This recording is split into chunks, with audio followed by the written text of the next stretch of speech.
Arc 6, Chapter 49. To You, the Worthless Excuse.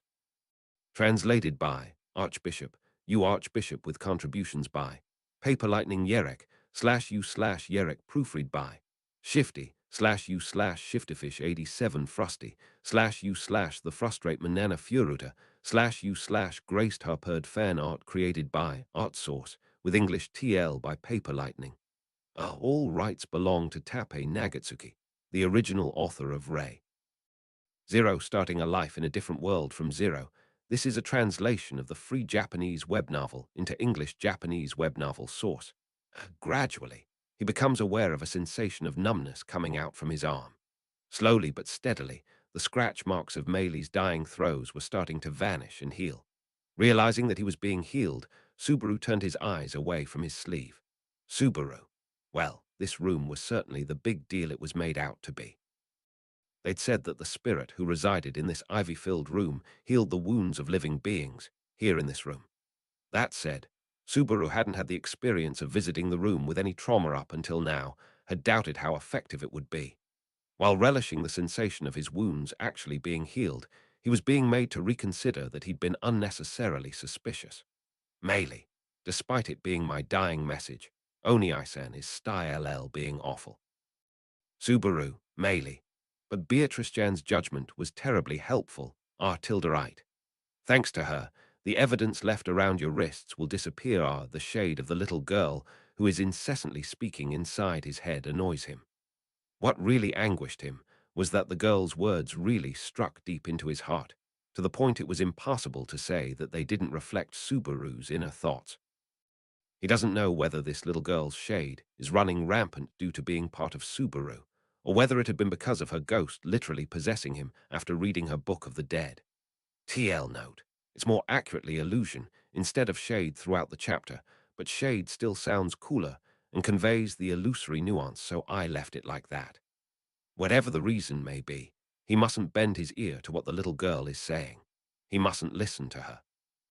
Just that fact brought his sense of annoyance. Thus, Subaru consciously closes his mind to the sound of these incessant hallucinations. However, the more Subaru tries to seclude himself in his own shell, the louder and more talkative her shade becomes, growing more impish in poking fun at Subaru. The most annoying thing was Meili. Right now, you don't have Beatrice beside you anymore, do yo tilde you? Since there's no one in your way, why don't you just get rid of that sleeping Gi tilde RL? Subaru, HK Meili.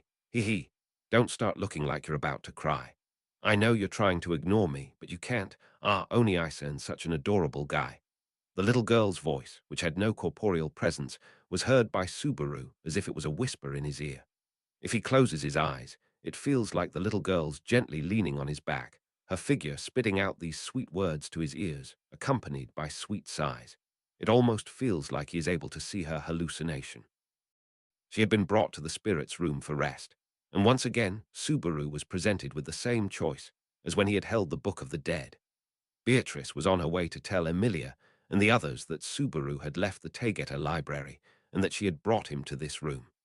Right now, Subaru had procured some time when no one would be able to see what was going on, and right in front of him lay the girl who is sleeping on the ivy bed, just as if she were an offering to him. All alone, Subaru. Rem, even if he tries to say the name of the comatose girl out loud, no emotions rise within Subaru. He has no memories known of her, he only knows her name. All he knows is that she's Ram's twin sister, and that she was one of Emilia's companions, and that they had come to this tower looking for a way to wake her up from her long slumber. Beyond that, he wants to know more. Meili, the means are there. It's either you do it, or you don't do I tilde T. The sweet girl's temptation reminds Subaru, whether he is willing or not, about the Books of the Dead plan. Even though now she had fallen into a deep sleep, there must certainly have been a relation of some sort with Subaru around the time when she had been in good health. By borrowing the powers of her Book of the Dead, he can find out what kind of relationship and feelings she had towards Subaru. Above all, he would be able to take that life far more easily than Meili's. The likes of this girl, who is in a comatose state, could even be suffocated by just smothering her face with a damp cloth. He must do it quickly, quickly, quickly, quickly, quickly, quickly. Subaru. Am I being stupid? No, I'm definitely being stupid. Restraining the feeling of impatience brimming in his arm, Subaru rethinks his foolish idea. Immediately carrying something out like that wouldn't be good. Jumping at the situation in front of his eyes, as if drooling, would have no meaning if there wasn't a continuation. Killing is the method. Subaru desires to find out what everyone truly thinks of him. As far as it comes to achieving that result, this was also a good moment to screw up how he'd do it, and rush the killings. Even at the TAPPEI library, hadn't he thought the same way? If he is to carry out his Book of the Dead plan, he needs to carefully choose the right order to eliminate them in. Subaru, Julius, Emilia, Schola, Ram, Echidna, Beatrice, Rem. Counting them on his fingers, Subaru lists the people who remain inside the tower, excluding Meili, namely, the order in which he'd prefer to get their Book of the Dead if at all possible. This order should enumerate who become most likely to become a hindrance to his execution of the Book of the Dead plan. Conversely, unless he followed this hit list he had come up with, if he were rush into it and act then it wouldn't work out. He doesn't want to screw up. Meili, if you don't, then you'll end up missing out on killing them. How scary. Subaru, he keeps his silence with the talkative shade. She seemed to give off quite a strong hint of displeasure towards him. Nevertheless, even if he tries to speak to her, her behavior doesn't change. It remains the same. Subaru doesn't necessarily want to kill Emilia and the others. But still, if he has to kill them, he wants to go through with that once. Only once is fine. And only if he has a complete plan. Subaru. And thus, with that in mind, Subaru Saiza's piercing yellow eyes gaze at him. Noticing them, the gaze came from the figure sitting right next to the sleeping girl in this spirit room. The gaze had come from his jet-black earth dragon, Patrash. Patrash's gaze seems like it's filled with worry and gloom as she looks towards the exhausted Subaru. She may have worked out that before leaving this place for a while, Beatrice had said keep an eye on Subaru to her. As long as Patrash's eyes are focused on him, no matter how frustrated he gets, he will be unable to commit any violence towards the sleeping girl. In that respect, he would like to thank Patrash for having made him not make a premature decision in this matter. But after reading the Book of the Dead, Subaru was becoming unable to direct solid trust towards anyone, even to Patrash, who he had felt a great deal of affection to. Subaru, I wonder, is this all going to your plan, Natsuki Subaru? He wants to believe in them. The more he ponders about their true intentions, the more Natsuki Subaru isolates himself within this different world where he has no one to turn to. Isn't this clearly because of the game presented by the wicked Natsuki Subaru? Subaru. Bit by bit, the scratches that had been caused by Meili continue healing. Whilst savoring the feeling of his aches and pains fading away, Subaru rolls up his sleeve to where the painful scars showing Natsuki Subaru was here were carved in. He traces his nails above the scabs and realizes they are also being healed. He doesn't mind that the scratches which served as proof of his horrible criminal acts were fading. No, not his. He hadn't been himself then. However, the message that indicated the self that wasn't his self, only that could he not erase. Subaru, this message as well. The wound that had been carved into his left arm, and the one in his right arm too, had both been scratched in a similar manner. On his still unfamiliar black arm, which is mottled by black spots, there is a wound that at first had not been there. He had carved this wound there, as if he was returning the favor for the wound that had been carved into his left arm by his other self. Who are you? He holds that serious question engraved into him as a wound. Subaru. And so, while injuring himself without giving a toss about his own body, Subaru, at the same time, was unable to recognize something. Subaru. The fact that Patrash gazes pitifully at the wound left behind on Subaru's arm as a result of his own self-harm. Even if the scratches Meili had given him were to disappear, if they were to look at Meili's own hands, they would find it clear that she had died trying to put up a fight, trying to desperately ward off the one who had killed her. The logic of thinking that he had concealed Meili's murder from everyone was based entirely on his terribly sloppy cleanup afterwards. All it would take is for one gear to collapse to set everything into motion. He feels like a marionette being dangled from the top of this tower, standing on thin ice, turning his face away from the root of his problems, an amusing clown desperately fighting to keep his balance. That is what Subaru has become. However, this amusing clown's performance will finally earn itself a curtain call without encountering any more obstacles in his way. And that is because, luckily for him, Maylie Portrout's corpse had not been found anywhere. Subaru. The atmosphere around the dinner table was awfully heavy between everyone as they looked at each other. This was due to the dangerous circumstances that they had found themselves in. Half of them had recognized that their desperate search for Maylie's body had been fruitless and that they had already been far too late. Although they were too few to call their search an all-out frontal assault, they had still split into groups and mobilized everyone so that they could search for her. As a result, they had spent almost half a day trying to find her without even finding a trace of her. The feeling that it had all been for nothing had grown. It was understandable that many of them were experiencing immense levels of stress. Ram, everything's just been going wrong since we came to this tower, huh? Subaru. No need to put what was left unsaid so clearly, even if we're thinking that. Whilst munching on his dinner, which consisted of something like dry bread, he mumbles this, staring at Ram with a growing feeling of lethargy. Receiving Subaru's protests, Ram shrugs her shoulders, a blank look adorning her face. However, even for her usual calm and composed self, an aura of fatigue was coming off from her. And it wasn't just Ram, everyone in the tower was in the same state as her. Emilia, for now. I first went to ask Reed about her, but he said he hadn't seen her. He said that no one had come there since yesterday and that he was getting bored. I don't think he was lying. Since Maylie had seen what Reed's like, I don't think she'd have gone there alone, Beatrice. It's hard to imagine that even that arrogant man would harm such a little girl. Though I can't say that for sure, as scary as that is, I suppose. But Betty ultimately agrees with Emilia's thoughts, in fact. Emilia and Beatrice exchange words between them regarding the red-haired, eye-patch-clad man who guards the second floor.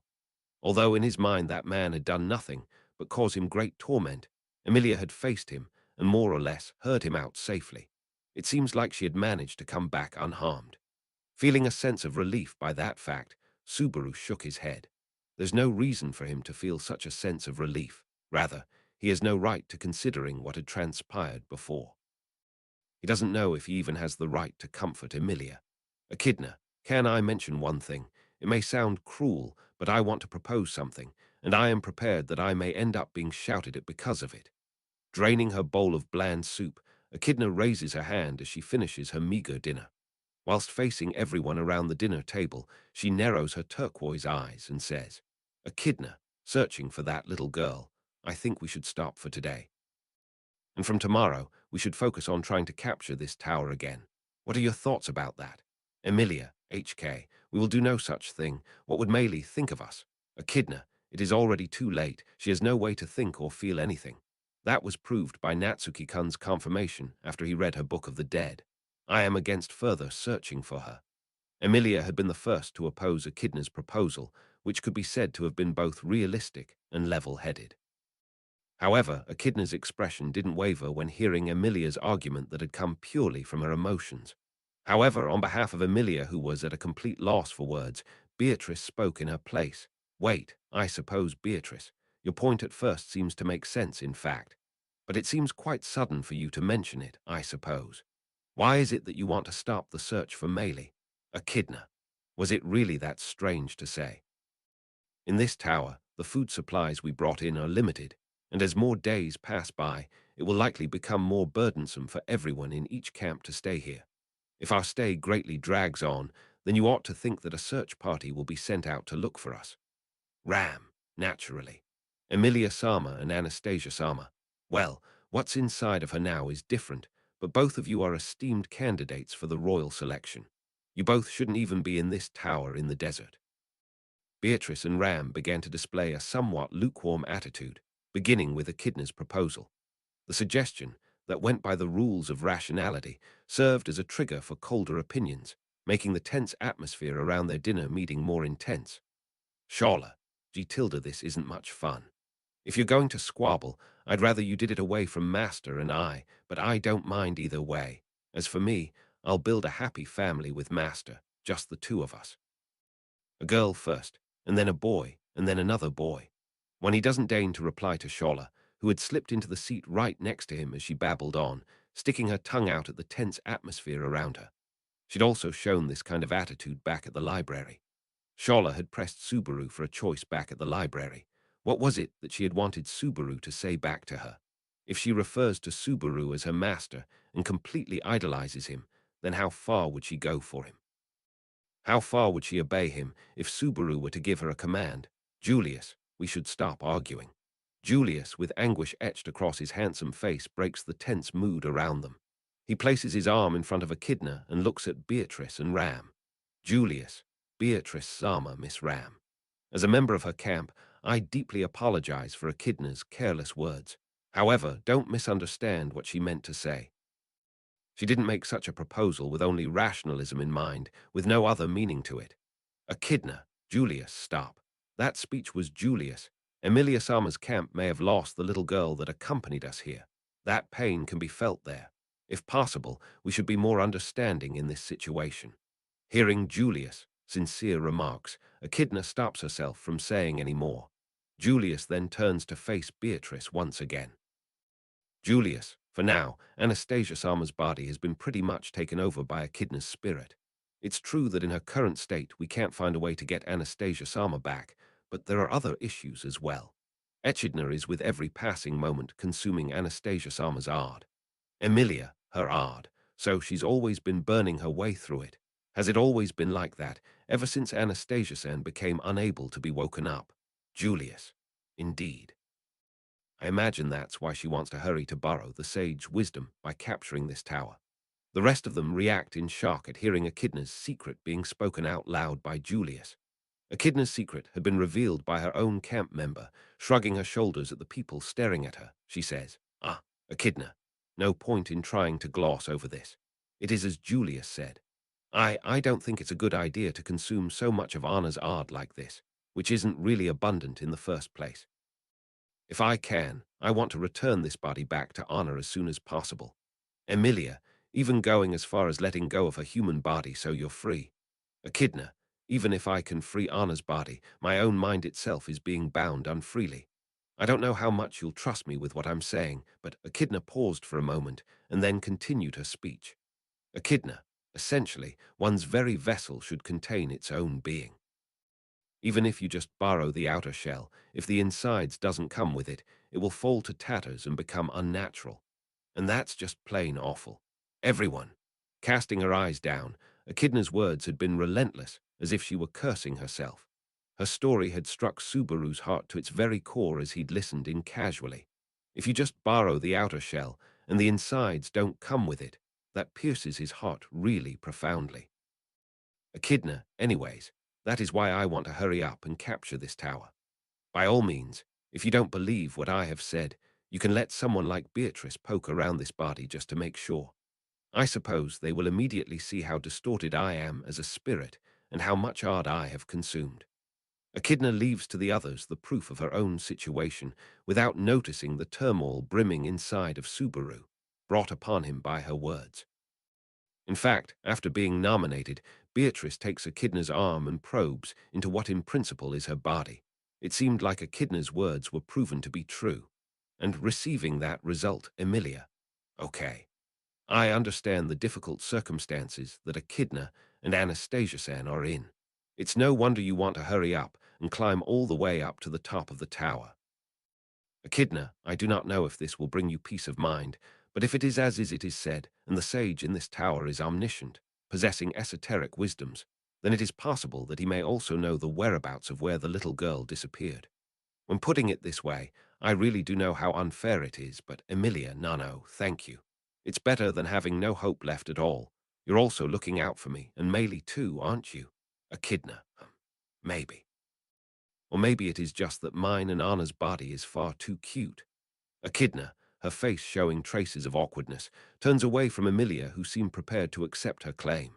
Emilia narrowed her amethyst eyes, seeing Echidna react like this. Taking a deep breath, she once again spoke.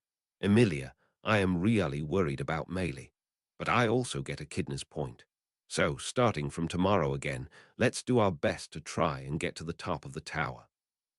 Of course, I will keep looking for Maylie as much as I possibly can, but Julius, remember to not neglect the importance of capturing the tower, Emilia Sama. Emilia, I know. Sometimes you've got to think on your own about what's important. Putting her hand on her cheek, Emilia chastises herself. A firm resolve grows deep in her irises. Turning back, she looked towards Subaru, who had been observing the exchange as if he was a spectator.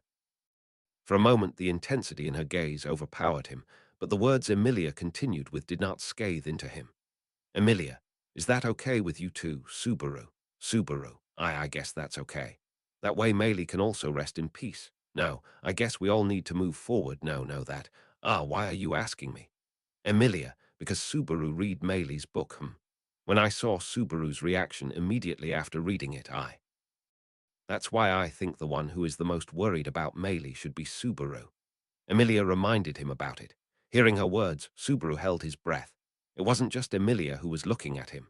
Beatrice, Ram, Echidna, and Julius, everyone was looking at Subaru. What sort of intention is present in those gazes? He can't hazard a guess. Without even realizing it, Subaru moves his lips in accordance to the treacherous spirit inside of him. Subaru, I'm definitely worried. But I think Meili also would have wanted us to go on. Perhaps, just so he could utter the most superficial words in the world. Late at night, Subaru springs himself into action, finally having the time to freely act without anyone interfering. Subaru. After the group resolved to rack each other's brains for ideas on how to capture the second floor, and after having established a firm plan for tomorrow, the meeting at the dinner table ended. They then proceeded to get ready for bed. It was a night in which unforeseen problems had occurred to one of their companions. Naturally, they recommended that they put all their bedding together in one room and sleep together. So, more or less, they gathered together in one room and made an improvised partition across the room, using a blanket to act as a curtain between the male and female sides. However, Subaru had insisted on sleeping inside the spirit room. The after effects from reading the Book of the Dead was most of his excuse. Practically, after having experienced what followed Subaru reading the Book of the Dead, no one had tried to argue with him. Of course, Beatrice had shown particularly strong disapproval at letting Subaru sleep alone, but the spirit room has a fixed capacity limit. Sick with worry, Subaru's voice had trembled, but Beatrice had to withdraw her opposition to it. Rather than it being a boon of Subaru's acting prowess, it had likely been his awfully pale face that had influenced them. Honestly, it was a miracle that he hadn't collapsed. He was aware that he was in a terrible state. Meili, I think Meili also would have wanted us to go on. What an actor you are, E tilde H. Subaru, Meili, Fufu, don't get mad, no tilde W. It isn't sarcasm. I truly think that, and I commend you for I tilde T. He had thought she had been surprisingly quiet during the meeting at the dinner table. He wonders if she had something to do with the barefaced lie he had told at the end. Even if he refuses to listen to this troublesome hallucination, blocking his ears to her voice has no effect. That sweet voice continues to cause him discomfort, just like the sound of scratching a chalkboard with nails. Meili, H tilde MM. So, tonight you're not going to take care of the blue-haired one-sans head. Subaru. Her shade kept repeatedly hinting to Subaru, who had waited for the evening to grow dark to take action, about the existence of the sleeping beauty in the room. To the same shade's temptation from several hours ago, Subaru's answer remained the same as before. Subaru, it isn't her turn yet. Saying that, Subaru leaves the room without even looking at the sleeping beauty's face. At that moment, his eyes met with Patrash's, who had slightly opened her eyes. He handles the situation by bringing his finger to his lips, shushing her, a gesture that indicated to her to keep it a secret. He did not know to what extent the intention has been transmitted to his reptilian companion, but at the same time it feels like Patrash is more clever than creatures like dogs or horses. Whether or not she is, it would be nice if she remained silent. Subaru, after ensuring he had made it so he ended up being left alone, the reason why Subaru started to move in the dead of night wasn't to take the lives of his sleeping companions and to put the plan of the Book of the Dead into practice. Of course, he had carefully considered that scheme too. With Subaru's abilities, it would be best for that plan to be realized with surprise attacks, and you could say that while they're sleeping would be the best opportunity. However, it is still too early. It is a last resort, a deed that goes against humanity that he shouldn't do unless they force his hand. Then, for what purpose had Subaru started acting in the dead of night? It was because of Meili, my corpse, what are you going to do about it? Realizing where Subaru was going, the voice of the little girl, as if standing behind him, poses him that question. Subaru doesn't reply to her, but the direction he was walking towards was just as good as a confirmation to her question. Subaru is acting to dispose of Meili's still hidden corpse. Subaru. Whether you can call this a ridiculous story or a lucky situation or whatever, in any case, he had no other choice. That today, Emilia and the others hadn't found Meili's remains should be called nothing more than a devil's plot, rather than God's plan. Thinking back on it, in regards to the situation, his cover-up for the abrupt situation was full of holes that were plain to see, to the point that he wanted to curse himself for his own dim-wittedness. Unexpected as it was, she hadn't been found. That had saved him. However, from tomorrow, whilst committing himself to capturing the tower, it would be no strange thing if they were to find by chance something that had slipped by them. At least, he expects that Emilia will not abandon searching for Meili. Seeing that she is a girl without any troubles of her own, her heart will not give in until the situation is resolved. It's easy to imagine that she'll continue to look for the little girl that had vanished. Therefore, it was necessary for Subaru to have peace of mind. If he can't have peace of mind, he wouldn't be able to lay the groundwork for his success. Unless he lays the groundwork, he won't be able to build his castle on top of it in the future. If the groundwork can't be built, he will not be able to achieve his future. To Natsuki Subaru's peace, the existence of Meili Portrout is an obstacle. Meili, I guess it kind of feels like you're being even more restless now inside your head. He turns a deaf ear to her. She had just made her affirmation clear she would get in his way. He firmly refuses to let that happen. As Subaru travels stealthily through the night, making sure not to draw any attention to himself, he arrives at the room where he had hid Meili's corpse. Although the rooms in this area all look the same, you can see discoloration in the stone wall near the entrance of this one, making it so that the room is easy to identify via this landmark. Subaru. Honestly, this is going to leave a bad aftertaste. Taking her out from the tower's entrance into the desert and burying her in the sand would be for the best. She would continue to decay if she was left for a few more days inside the building. And although the temperature aren't too high or too low, a body, after ceasing biological functions, cannot be expected to avoid rotting. Indeed, if he wanted to never have to see it again, the best would be to bring it far away from the tower, as much of a pain as it would be, and turn her into chow for the witch beasts prowling about outside. However, he imagined how that would weigh on his heart. No matter what, it was an impossible decision. Subaru, at the back of the dim room, was enshrined a square lump of rock. On the opposite side of it, her corpse was hidden. You couldn't overlook it if you consciously looked at it. It was an awfully childish manner of hiding. While he was feeling pathetic at losing his head, Subaru went around to the other side of the stone. There, Meili's approximately half-a-day-old remains. Subaru. Without thinking, his voice leaks out. His head renounced grasping the view before him. On the other side of that stone was absolutely nothing. At the very least, he had made arrangements for the little girl's corpse, closing her eyes, crossing her arms together on top of her chest. The bruises adorning her pale neck, even the corpse of the poor little girl, they were nowhere to be found. Subaru, why, I was sure. I left it here. It was supposed to be here. He couldn't have possibly mistaken the room. He didn't make such a fundamental mistake when coming here. He didn't. So if he didn't, where was the dead body which had to be here? Where did Meili Portrout's remains disappear to? What are you sneaking about to search for this late at night, Barusu? Subaru HK. Astounded, the voice coming from behind him made his body go stiff, and Subaru fearfully turned around. Paling within his field of vision, at the entrance of the not-so-small room, stood a single silhouette. Barbed pink hair, sharp, light pink irises, with crossed arms, her imposing yet lovely features staring in his direction with coldness. With that out-of-place feeling in her chest, while staring at the petrified Subaru, the girl Ram gazed at his eyes and with an absolutely cold tone of voice said, "Ram, or I guess I should call you a fake." A worthless excuse of a Barusu of Natsuki Subaru. One. I would like to credit you/Wintrione for basing my translation of Scholar's dialogue using their translation as the basis, which you can find here. Arc 6, Chapter 50. To you, the absolutely worthless excuse. Translated by Paper Lightning Archbishop, you Archbishop, proofread by Shifty slash you slash Shifterfish 87 Nana Furuta slash you slash Graced Harperd fan art created by Art Source. All rights belong to TAPPEI Nagatsuki, the original author of Ray.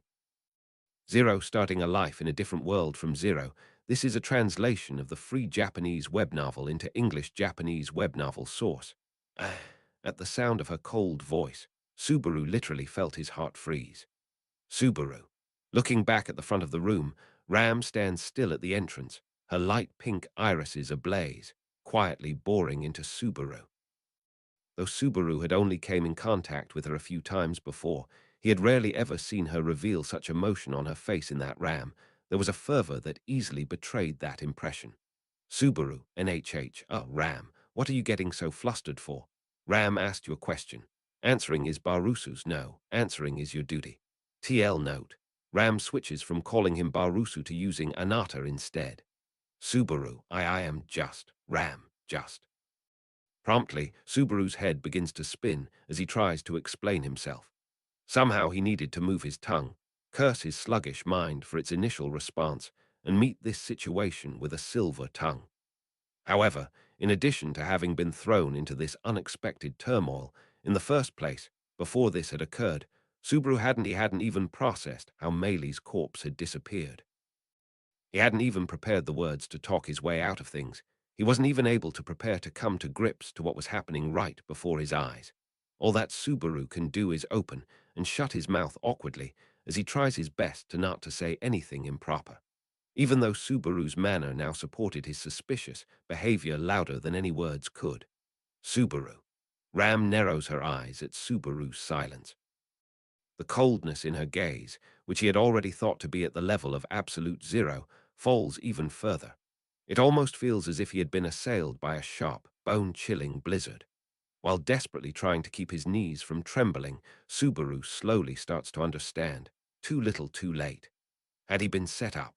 When Meili's body hadn't been found, the meeting at the dinner table had been a bluff. When they had reported that Meili's body hadn't been found, Subaru had been relieved that he had escaped from a chance of being blamed. Desperately searching in vain, they hadn't found the little girl's body that hadn't even been hidden that well. His bad luck had prevailed even in these unnatural circumstances. Subaru had accepted the convenient truth, putting off any niggling doubts that had concerned him then. And that resulted in him being caught up in this uncouth act. Hadn't Subaru also repeatedly seen this in various TV shows? In the final scene, the murderer who had meticulously put together his perfect plan returns back to the crime scene and gives himself away as the police and the detectives are closely watching the crime scene. And due to that, they give away that they committed the crime by showing themselves as being the smoking gun. That kind of comedic-ish moment, somewhere in his mind, Subaru had thought that if it was himself, he would never show such stupidity. Any connoisseur of mysteries will take note of the sheer foolishness of the dumb criminal slipped up at the very end. He had acted completely the same way, rather worse, for his shock of being caught up in this act had made him quite a miserable sight to behold. Ram. Fake. Ram's quiet mutter barrels into him as he is stricken by his own defective actions. With just that single word, Subaru's brittle heart crumbles and sinks in his chest, as if he had been shell-shocked by a mortar attack. As soon as he had heard it, his face had turned as white as a sheet, his lips trembling. Ram let out a sigh. Ram, so you have nothing to say to defend yourself. I guess that's proof that even you yourself were aware of what a botjob your acting is. You didn't prepare well enough when disguising yourself as him. There's limits when it comes to not being diligent, don't you agree? Without hiding her contempt in her voice, Ram starts to tell Subaru why she had suspected him. Fakeness, poor acting, and showing insufficient understanding towards Natsuki Subaru were all pointed out by her. Not only was Subaru lost for words, but his heart felt as if it was going to crack, and the flow of his blood ached with each heartbeat. In fact, Subaru bit his lower lip, and blood started to stream out, accompanied by a sharp, stinging pain. A a poor imitation of Natsuki Subaru, a fake. That thought settles into the pit of his stomach as if it were thick black sludge. A disgusting sludge covering him from head to toe, a weight that caused his knees to stop trembling. Instead, where the depths of his eyes had burned, a blaze glowed, dancing atop the fuse of his dark emotions. One could call it hostility, malice, malintention, or perhaps an intent to kill. Ram, there's no way such unnatural behavior would go unnoticed, well, except for those that can't spare the heed for it. That could be said of Julius, Anastasia-sama, well, Echidna. Subaru, you're sure letting it all out. Here I am listening to you patiently without even saying a word. Ram, Subaru, a fake. I think you're crossing the line here of false accusations. Who the hell do you think you are? Ram, false accusations, huh? Subaru tried to voice his objections, painful as it was, in response to Ram's unwithering sharp tongue. Of course, the point she made had been completely correct. Even if he didn't agree with having been sternly described by her as that worthless excuse, that unfillable void between Subaru and Natsuki, Subaru existed. However, she couldn't have noticed this. If she comes to notice it, then it would become impossible for him to worm himself out of this situation. He can't stop here, halfway through Subaru, false accusations upon false accusations. My ears are deaf to them, I can't hear any of them. Shoulders shrugging and cheeks distorting into a scowl, Subaru speaks while glaring at Ram, as if he were dramatizing truth and lies, which even he himself felt as to be so brazen, to be the truth of the world. Subaru, anyways, what's with going on about me having wanted to wander about in the middle of the night? I just wanted to stretch my legs and think a bit whilst there was no one around. That's why I deliberately went somewhere where I wouldn't be around your little sister, Rem's sleeping, nor Patrash's presence. Ram, did you really think that nobody had seen anything? Ram had quietly asked Subaru this as he was rapidly blurting his excuses out. Her words were brief, but sharp, designed to puncture deep into his vitals. Subaru, holding his breath at hearing her inquiry, he racks his brain, trying to figure out what she really meant by saying those words.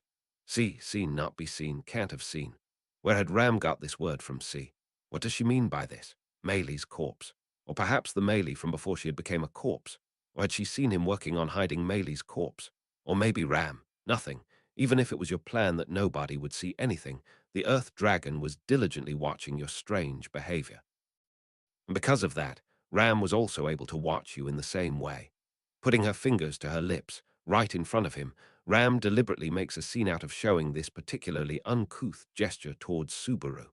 Subaru, what the heck are you saying? Without understanding the meaning of her behavior behind her gesture, Subaru let out these words in bewilderment. However, he did have quite a recent memory of this particular gesture. It was none other than the gesture Subaru had shown to Patrash before leaving the spirit room. Right now, he couldn't for the life of him understand the meaning behind how it had cropped up again in this place with Ram. You need to study him more. You worthless excuse. The utter disappointment those two words carry is what drives home that this is Subaru's final warning. Subaru, up until now, though extremely cold and unfeeling, Ram had kept up her stance of wanting to talk, even if her intention of exchanging words with Subaru was disappearing by the second. The instant Subaru had seen the look in her eyes, he realized that his excuses were meaningless. Ram will turn a deaf ear to whatever excuses Subaru comes up with. Since it had come to this, Subaru has no other choice but to break through this situation using brute strength.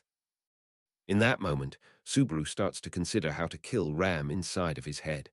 Subaru, think about how to kill her. There is no longer any point in feeling reluctant about it. He had already killed one person. One or two, it makes little difference. A while ago, I had a lot of experience in snatching away the lives of a great number of people. From here on out, there'd be no hindrance in the execution of his Book of the Dead plan. Meili, Booty, that one san, countless choices within Subaru crumbled away noisily. On the verge of being left with only his dangerous thoughts, the shade of the little girl that had been keeping silent up until now had chimed in. Though invisible, the presence of the shade beside him was so strong he could practically feel her breathing. It hugs Subaru's body from behind him, softly whispering into his ear and tempting him. And the contents of that sweet, sweet, saccharine temptation is Meili. Surely she's in a poor condition, right, Tilda GHD.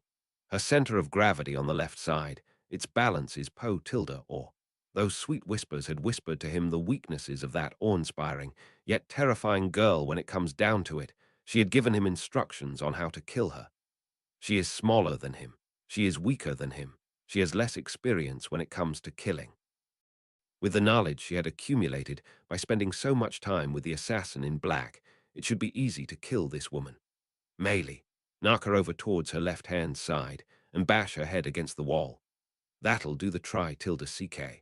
As he was taking into account the difference in strength between himself and Ram, relevant advice comes from her. By just following that, the girl's skull will crack, and flowers of deep crimson will bloom upon the wall. Crimson flowers that would marvelously complement this lovely young girl's pink hair Subaru. Without any cues, and without any obvious openings, Subaru faces his opponent in the blink of an eye and stepped forward. Receiving a round of applause from the shade, Subaru steps forwards without hesitation towards Ram's body, which was slightly tensed, towards her right-hand side. He will throw her body against the wall and then, Ram, since you're lost for words, you're now resorting to violence. What a barbaric, boring conclusion. In that moment of offense and defense, before Subaru's arm could reach her, Ram had opened her lips and uttered these words. Meeting each other's gazes, Subaru's breath was knocked out of him seeing Ram's cold eyes.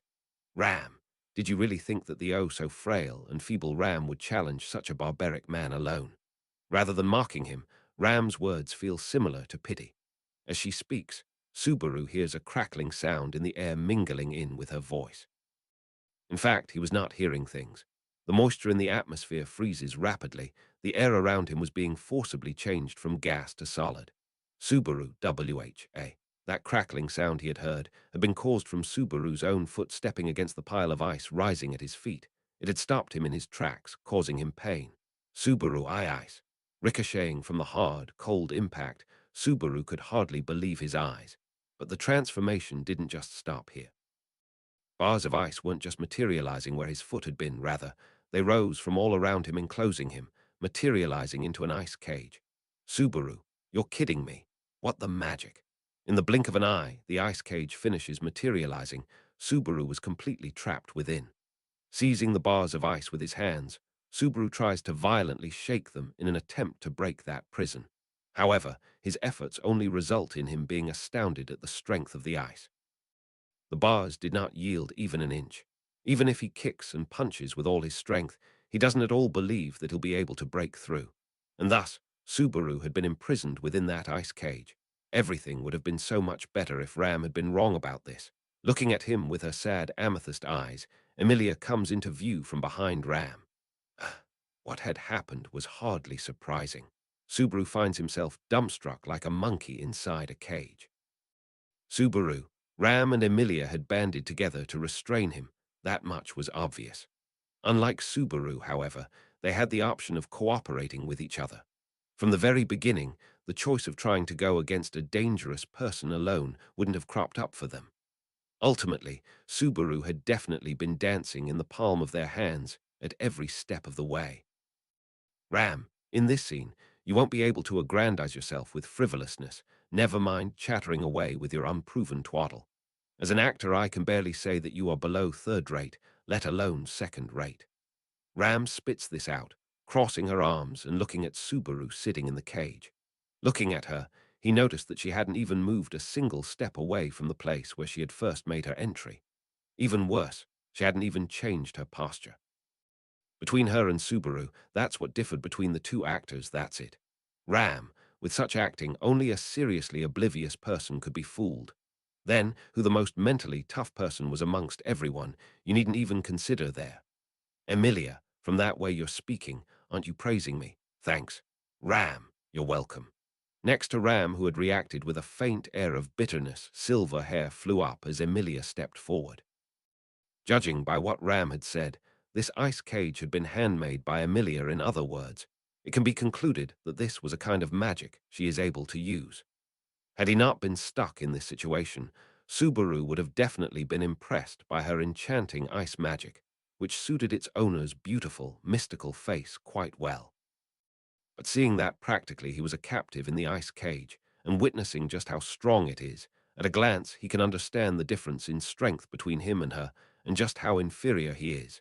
The difficulty level of executing his Book of the Dead plan, that ranking had now greatly changed. But before that, Emilia, Subaru, what were you trying to do at this time? Weren't you supposed to be resting in the room? Subaru, I. Looking worried, Emilia asked Subaru what he had been doing here at this time. A serious look of anxiety dwells in her eyes, but when it comes to this situation, the only possible conclusion he could think of it as being a simple honesty that practically almost classified as stupidity. She was mistaken, thinking that there was a logical reason behind everything. Even Subaru has his own say about this. A reason how he had ended up like this certainly exists. However, telling them would be like grasping at thin air. Who on earth would believe Subaru's words? Ram, Emilia-sama, it's pointless to ask him that. I doubt he will answer your question honestly. I am doubtful in handling it as if it were Barusu. Emilia, but Subaru is Subaru. Ram, you must understand that, right? Ram, just a counterfeit that has a similar appearance only, that's how Ram judges it. If anything, it seemed to resemble something closer to one of Subaru's own thoughts about himself. Ram rebuked Emilia's notion. Most likely, it had been Ram who had suspected Subaru and also proposed to keep an eye on what he would get up to at night. For sure, Emilia must have been standing by as the rear guard, brought along in the case of an emergency. In other words, the answer to dealing with the Natsuki Subaru, who is not Subaru, had already been noticed by Ram a while ago. And afterward, all that was left was to take the steps to confirm both the fact and the accompanying grievances. Ram, thanks to Emilia-sama, you were captured without any harm done. I wonder if a bit of pain will make you willing to tell us what we want to hear. Subaru, pain, like torture me. Isn't it a well-known thing that that's not only extremely sadistic, but needs sophisticated knowledge? Ram, I will do what is necessary. Besides, I don't really like inflicting pain on others, but it is a specialty of mine. Keeping him in a cage with a space of not even 2 meters square, Ram wasn't going easy on Subaru. Pale and slender though her fingers may be, her humble claim of inflicting pain is my specialty feels frightfully convincing to Subaru. If he keeps going like this without doing anything, if the opportunity to launch a counterattack doesn't present itself, it will end up becoming a case where no matter how hard she searches for his secrets, he would just be meaninglessly confessing his miserable behavior. Emilia, wait, you can't hurt him. I won't let you do that. However, Emilia, who herself had imprisoned Subaru in the ice cage, was the one to stop Ram before she could resort to extreme measures. She turned her back on the cage Subaru was in and faced Ram directly. Ram. Emilia-sama, weren't you supporting Ram? Emilia, I endorsed your opinion of questioning him because I also felt that Subaru was acting strange. But it's because I thought this might happen that I decided to stay here. Ram, it's because I didn't want something like this to happen that I asked Beatrice to keep Julius and the rest company. And yet, I did not think Emilia-sama would be so disobedient, too naive. Without hiding her irritation at the difference in their opinions, Ram points at Subaru, who was hiding behind Emilia's back. Regarding them, she utters the biting words, "Is this okay?" Ram, he's too lacking in the points that the original Barusu should obviously have. I heard you talk about the Water Gate City, Prestella. It seemed like there you'd met a shape-shifting Sin Archbishop. Emilia, yes. A reason for us coming here was to change back those people who that Sin Archbishop changed into a different form. Ram, then what are the chances that Sin Archbishop could have become any of us? Emilia, Ram, even if they're not that specific Sin Archbishop, if they are able to freely change their shape, then we can't go by outward appearances. Their normal conduct, the feeling when they try to talk, if all of those things are different. Ram responded with logic, while holding back her anger towards Emilia's emotion-driven opposition. They're nothing but deductions and baseless accusations towards Subaru, but they didn't have any basis to deny them. And no less important than that, Subaru no, I felt revulsed by the topic at hand. Subaru, HK a flashback, white memories. They come not from Natsuki Subaru, but from a small fragment of the memories seen in the Book of the Dead. The memories from when I was herself. Training, that's what they called their actions towards me, even though dread was carved into me many times. The most terrifying thing to happen to me was when my body was made to change into countless innumerable frogs. Even though my consciousness existed only in one body, my infinitely fragmented consciousness did as it liked, leaping whenever it wanted, running wherever it wanted. Dreading the thought of not being able to go back to my original self brought the realization that I had forgotten what my original self was in the first place, having my reason for existence as a living being crash like that. I was thankful from the bottom of my heart to Mother the moment I was returned to normal. And at the same time, the idea that I should never, under any circumstances, go against her orders was etched into my soul. Subaru, HK recalling that dread directly, almost as if he'd personally lived it. Subaru's field of vision blurs. One's own appearance is something that is directly linked to one's identity and sense of self. Tampering and changing that as one liked on a whim that could only be called blasphemy to one's existence, the most detestable deed of all. Emilia, that's too extreme. This is quite unlike you, Ram. You sound like you're forcing me to contain him. Ram, can you even say nothing's up? Before that man behind us, Emilia and Ram continue their arguing while Subaru alone drowns in anguish, feeling like his stomach was churning. However, Ram's claim was like a probatio diabolica. You can prove that something is, but no one can prove that it isn't. This Natsuki Subaru was not the Natsuki Subaru that they wanted. To explain that theory, some kind of shapeshifter power was helpful. It made it simple, and at the same time it was unbearable for the current Subaru from the bottom of his heart. Overwhelmed by the hostile emotions inside him, Subaru wheezed in pain. Ram, I need to make him spit it out right now, so I can know where Meili and the real Barusu are. Subaru, that complaint from Ram, like a surprise attack, overloads Subaru's consciousness. It was a bolt out of the blue, a truly unexpected comment. Subaru, raising his face, Subaru looked at Emilia and Ram at their continuing quarrel. Gazing at her back, he couldn't see Emilia's emotions. However, Ram's face was clearly visible to him. Her eyes, burning with rage, contained no schemes that would snare Subaru into lies right here. At least, what she just stated was what she really meant. In other words, this means that Ram and the others hadn't found Meili's remains. The only thing that was lying in wait, in trying to denounce Subaru right here, was his suspicious behavior, since he couldn't at all, try as he might, play the part of Natsuki Subaru. He understands where the confused Ram's questioning was coming from, but at the same time, he didn't understand. If it hadn't been Ram or Emilia, who was the one who had moved Meili's remains? If it had been neither Ram, nor the others, nor Subaru, then there was another agenda at work. Emilia, real or fake, you can't just decide like that. I mean, the Subaru that is here right now is Subaru I have, amnesia, Ram, ha! Holding onto the ice cage bars, Subaru's scream cuts into the duo's quarrel. Hearing that screaming voice, Ram appears taken aback and confused. That one unexpected angle of attack leaves Ram's mind blank. If it had been a trick, employed to poke gaps between her logic and disturb her thoughts, then it had been a success. But there had been no such intent. This had been Subaru's scream of truth. Subaru TCH, as for why he had cried this outright at this moment, even Subaru himself has no clue. In this loop, Subaru had hidden the fact that he had lost his memories and had tried to imitate how the old Natsuki Subaru had seemed. Thanks to that, his life hadn't been snatched away this loop. And though that had not come to pass, hadn't there been some other alarming situations that perhaps even rivaled that, which had toyed with Natsuki Subaru and chased him about, one after the other? But in truth, concealing his amnesia had complicated everything else in this loop. So what will happen now, after his grand reveal? Ram, after all this time, you're still joking like that. In reality, the moment her stagnating thoughts had resumed their activities, Ram's expression became dyed in anger. The girl probably thinks that Subaru's desperate cry now was a desperate lie, that it's nothing more than sheer nonsense. Emilia, Ram, listen to what Subaru is saying. There was a reason after all. Ram, are you serious, Emilia-sama? That was completely unbelievable.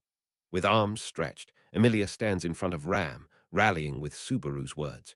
If she thinks he had only jumped up and taking advantage using this absurd excuse, Subaru may as well give up on continuing to speak. However, standing in opposition to Ram, who wants to reject it completely, Emilia still faces her with resolve. Emilia, it's worth believing him. Didn't we all up until now? Ram. HK Ram's cheek slightly stiffens at Emilia's appeal. For a second, a trace of doubt flits through Ram's light pink irises, various thoughts seeming to spin through Ram's intelligent head. She starts to open her stiffly closed lips, and Emilia, Ram, let's listen to Subaru and... Ram, what about Rem? Emilia, are in an instant, Ram's closed, teary-eyed, petite form spins around and leaps at Emilia. Deciding in that moment to fall back, Emilia had prepared herself to hold down Ram. But the approaching Ram's movements proved to be faster, and Emilia's left hand was caught by Ram's right. Ram, don't get in my way now. Emilia, Kaya. As she spoke, demonstrating her excellent footwork and defensive movements, and minimally moving her wrist and shoulder, Ram flings Emilia's body aside, in a manner that had demonstrated maximum effectiveness. As Emilia flies away, her figure slowly somersaulted to the side.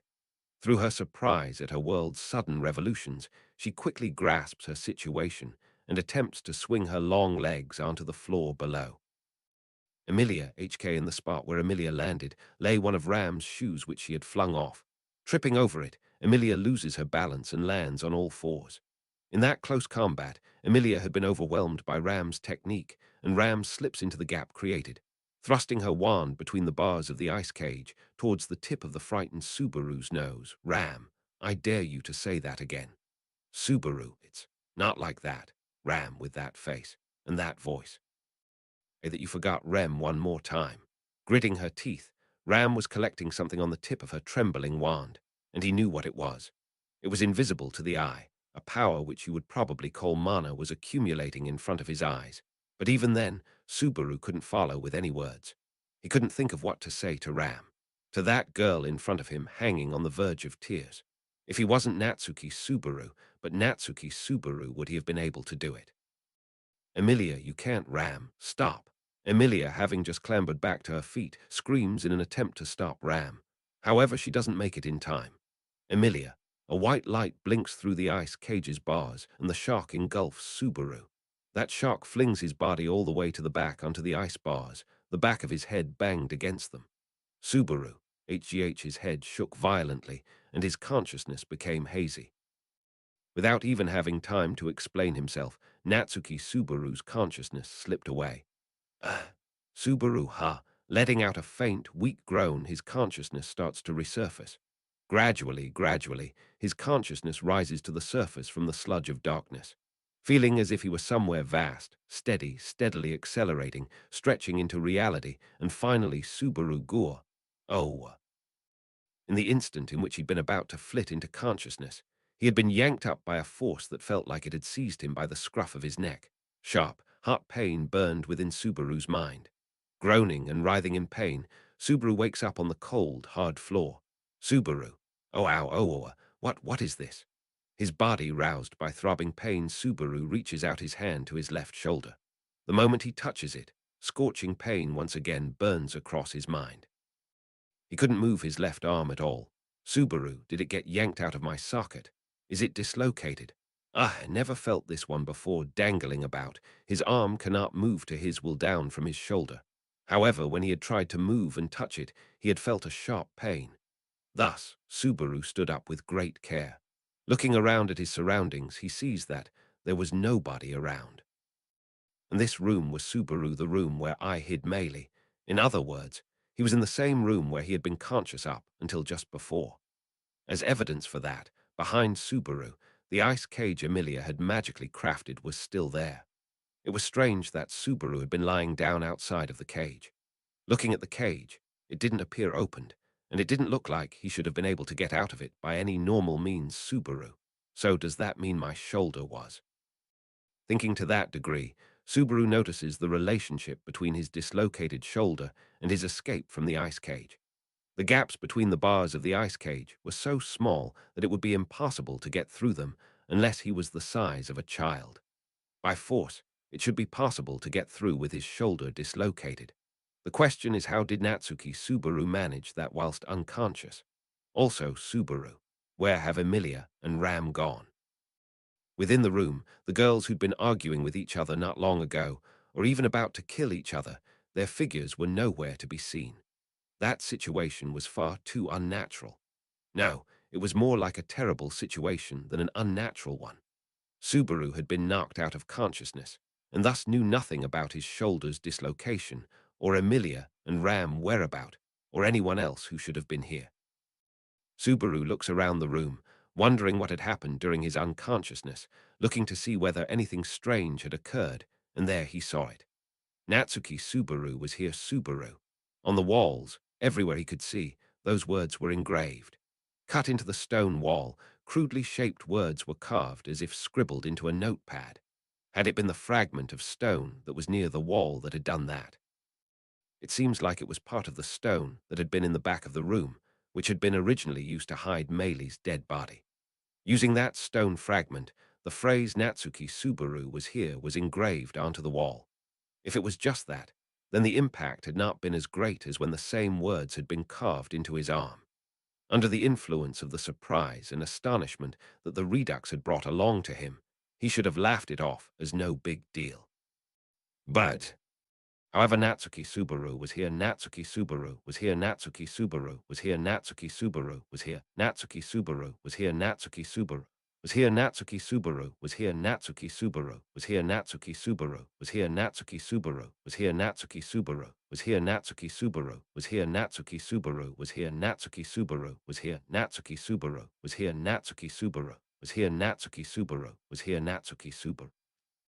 Natsuki Subaru was here, Natsuki Subaru was here, Natsuki Subaru was here, Natsuki Subaru was here, Natsuki Subaru was here, Natsuki Subaru was here, Natsuki Subaru was here, Natsuki Subaru was here, Natsuki Subaru was here, Natsuki Subaru was here, Natsuki Subaru was here, Natsuki Subaru was here, Natsuki Subaru was here, Natsuki Subaru was here, Natsuki Subaru was here, Natsuki Subaru was here, Natsuki Subaru was here, Natsuki Subaru was here. Natsuki Subaru was here, Natsuki Subaru was here, Natsuki Subaru was here, Natsuki Subaru was here, Natsuki Subaru was here, Natsuki Subaru was here, Natsuki Subaru was here, Natsuki Subaru was here, Natsuki Subaru was here, Natsuki Subaru was here, Natsuki Subaru was here, Natsuki Subaru was here, Natsuki Subaru was here, Natsuki Subaru was here, Natsuki Subaru was here, Natsuki Subaru was here, Natsuki Subaru was here, Natsuki Subaru was here. Natsuki Subaru was here, Natsuki Subaru was here, Natsuki Subaru was here, Natsuki Subaru was here, Natsuki Subaru was here. Subaru. You are tightly packed together, abnormally so. The words were engraved so that they completely covered the walls inside the room. They had even looked so natural that he hadn't truly noticed the uncomfortable feeling from the start. The words were so abnormally and stubbornly engraved to the extent that it had looked somewhat like an optical illusion due to the excess of that pattern on the walls. Inside this room, for what purpose? Engraving these characters. Oi, fuck is up with this creepy ass room. You, fuck is this crap decorating the walls. Subaru. Shuddering, standing stark still, the voice coming from behind Subaru inspired fear, and it wasn't down to the fact that he hadn't detected its presence. After all, Subaru's attention right now had been firmly fixed at the writing on the walls. He wouldn't have noticed anyone approaching. Thus, he was not surprised because of that. Subaru's surprise had come from how familiar that crude voice sounded, the terrible memories of it that he wanted to forget. You, hell you're doing looking so blank, small fry. What's a small fry doing so far away from his flock? Aren't you just asking to be a bigger fish's prey? As he spoke from behind Subaru, who dares not to look back, the red-haired man's laugh rang out like a shark's. Oh, how he laughed indeed, that man who should by all means not be here. 1. Find more about the devil's proof here. Arc 6, Chapter 51, Tower of the Living, Part 2. Translated by Archbishop, you Archbishop Nana Furuta, /u/ Grace Tuppard, proofread by Shifty, /u/ Shiftyfish 87 Nana Furuta, /u/ Grace Tuppard review, /u/ reviewer 524 tournament, U tournament 1112. All rights belong to TAPPEI Nagatsuki, the original author of Ray. Zero, starting a life in a different world from zero. This is a translation of the free Japanese web novel into English Japanese web novel source. Hearing the voice of the familiar man from behind him, Subaru trembles in fear, to the point that he forgets to breathe. Subaru. Right in that instant, he even forgets about the pain from his dislocated left shoulder. His mind is dominated by a vast succession of negative emotions, such as fear and cowardice. A tempest of hopeless feelings clouds over his thoughts. A single word repeats inside his head. Why? Why? His list of questions is inexhaustible. Why is his left shoulder dislocated? Why is the phrase Natsuki Subaru was here carved all around this room to this extent? Why are Emilia and Ram's figures, who had captured Subaru, nowhere to be seen? Why is Meili's body, which he had hidden, nowhere to be seen? Why had Natsuki Subaru lost his memories? Why had Natsuki Subaru been summoned into a different world? Why couldn't he ever tell his mom and dad the truth about everything? Why? What are you doing all huddled up? Don't be so silent, gross bastard. Why is the man who wasn't supposed to be able to come down standing here? Ugh. Suddenly, irritation rises in that man's voice, causing Subaru to whirl around in a panic. Look directly at the figure behind him is a frightening notion. In most cases, what triggers this sense of trepidation is a fear of the unknown. However, the fear that this man inspires comes from more than just the immediate risk of looking. This is far deeper than just unease from being unable to see, for this specific opponent's intent is not merely to inspire fear. Subaru can't help but think it's a much closer to a straightforward urge to maim or even to kill. Ha! What you looking at? With that face, are you that scared? You look like you're about to cry. A disgusting bastard in this fucked up room. Smiling sardonically at Subaru, who'd made up his mind as such, the man dressed in a male kimono brazenly bares his white teeth. Long, red hair, an eye patch covering his right eye, his bare chest wrapped in white linen strips, and a muscular, well-built body. He is looking down at the pitiful Subaru. Pleiades Watchtower's second-floor guardian Reed is the man that is calling out to him. Subaru, Reed, does your mouth not work? Can you not hear me speak? Or are you trying to show that you have no plans of speaking with me? If that's way it is, I don't really mind, but still, I guess it feels more dignifying that way. Bluntly saying this out loud with words that show utmost arrogance, Reed stares at Subaru with an angry expression on his face. Whilst being overwhelmed by the hostility coming from Reed, Subaru forces his lips into a mumble. Subaru, Rig-T. I. Reed hair, Subaru wasn't your eye patch on your left eye. Why is it on your right eye? It was a question that he should not have uttered right now. As Subaru asks him, Reed's eyes flicker slightly, and just after the man clanged his teeth together with a clack. Reed, whim, it's a whim. Either eye is fine for me. That's way it is. I put it on just when I feel like messing about. If I don't put it on, I'll end up seeing way too much crap. It's just that kind of thing. As Reed said that, he turns over the eye patch covering his right eye using his fingers. And there below his eye patch, there are no wounds. His eye is in good health exactly as he had stated. And of course, there are no signs of injuries in his uncovered left eye. In short, his words had been completely true. He understood that his eye patch was really only an item for doing something because he wants to. Even so, when it comes to him, it's a pastime needed for bridging the power gap between himself and others. Reed, what th? Or isn't your shoulder dislocated? I did think looked a bit weird. Subaru, gh. Immediately after he'd felt such profound emotion, a burning sensation scorches the lining of Subaru's brain with a sudden impact. Subaru, gh ga. His throat is constricted by sharp pain, and his field of view around him flickers, pierced by great anguish. Looking at it with no consideration or hesitation, Reed had grasped Subaru's dislocated shoulder with his right hand. With a mere twist of the wrist, he had casually inserted the dislocated bone back into its socket. The dislocated bone was fixed, echoing a dull click across the room, and freedom of movement returns to his left shoulder. However, the pain that for a moment had become negligible returns to him. Tears pour down Subaru's cheeks. The pain makes him feel like cursing the world around him. Reed, you be acting so over the top. It looks like I'm picking on you when you look like that, damn it. As a matter of fact, it's not me who's picking on you, more so it's that smarkin' Hearty. Subaru, smoking. Hearty. Reed, that smarkin' Hearty with silver hair. The ice cage behind you, I can pretty much tell by looking at that, plus your dislocated shoulder. Did you fall out with your friends, huh? How amusing. Reed snorts this back at Subaru, who is holding his left shoulder and groaning in pain. Having heard those words, Subaru understood he means Emilia when he described them as a smoking hottie. And at the same time, when it comes to what had happened in the room, between Subaru and everyone else, Subaru fears that Reed's observant eye must have grasped what happened. Subaru, how do you know? Reed, stuck inside the sullen tower, the stuff between a man and woman'll either improve beyond imagination or deteriorate beyond imagination. Those are the only two options. When it comes to you, you're the type T, piss people off beyond belief. It's not so hard T, figure that out. In all honesty, none of those conclusions are wrong. Therefore, Subaru has no way to refuse those words. Tearing his gaze away from Subaru, Reed turns to glance at Emilia's ice cage. Subaru, twisting his neck, he strides huffily away from Subaru's side, eyeing the ice cage for a moment before he stomps on it, applying force but for a brief moment. In that instant, the structure gives a sharp cracking sound.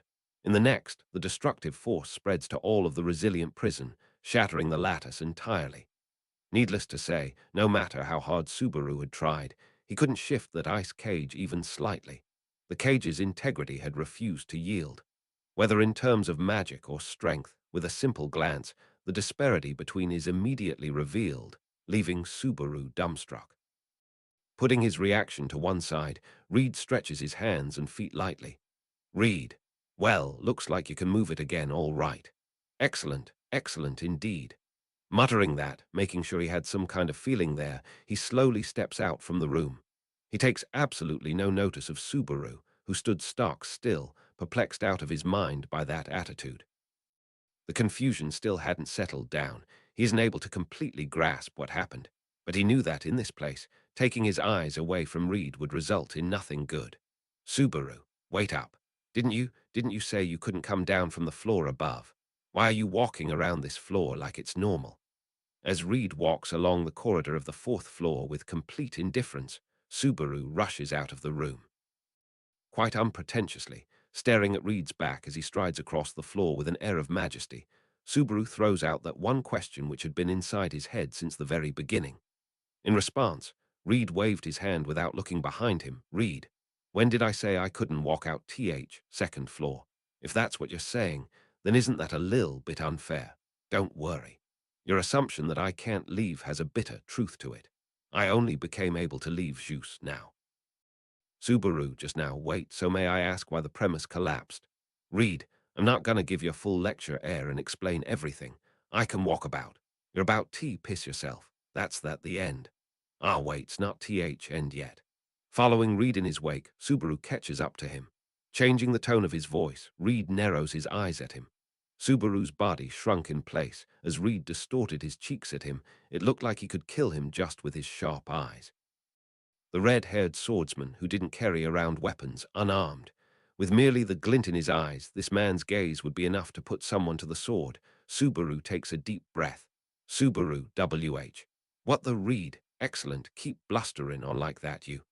If you can't even do that, you've no right to call yourself a man. And so, I've a question for you. Why borderline failed man? I'm about to bid this sullen tower farewell, but where hell did your buddies fell out with run off to? Subaru, huh? As the hostility exuding from the man nearby squeezes his heart, Subaru hears this surprising remark, causing his eyes to widen. Seeing the disheveled Subaru's reaction, Reed naturally continues with a you. Reed, I plan get out of here, but I need food, water, and sake. Let's not even talk about women. Well, from your friends, that smarkin' hearty and that woman with such a slutty figure are certainly fine prospects. Though since I'd feel guilty seducing smarkin' hearty, the slutty woman would have to be prime candidate for it. Subaru leaving this tower. But what about your trial? No, what about everything else? What are you going to do about this situation and everything that's going on? Reed. S nothing, everything, why said doesn't have shit do with me. Your issues should be solved by yourself. I've got nothing do with it. Ah, hold up. It's one last disgusting task left. Subaru, disgusting task. Gah. Reed's facial expression suddenly changes, jabbing at Subaru's forehead with his finger, as Subaru's eyebrows had knitted into a grimace at those words. Subaru's back crashes against the wall of the corridor due to the sheer strength of the poke. Looking down at Subaru laying in a painful heap beneath him, Reed snorts out a HMPH. Reed, I already told you, don't you be thinking. You'll be able to get an answer to everything, you lil chicken. Are you a small fry or a lil chicken? Tighten the grip under your feet, you prick. Subaru, that's a problem of your own definition. Reed, don't use me, who so fortunately appeared before you as a tool to dispel your worries, questions, or regrets with. Your issues are for you to solve.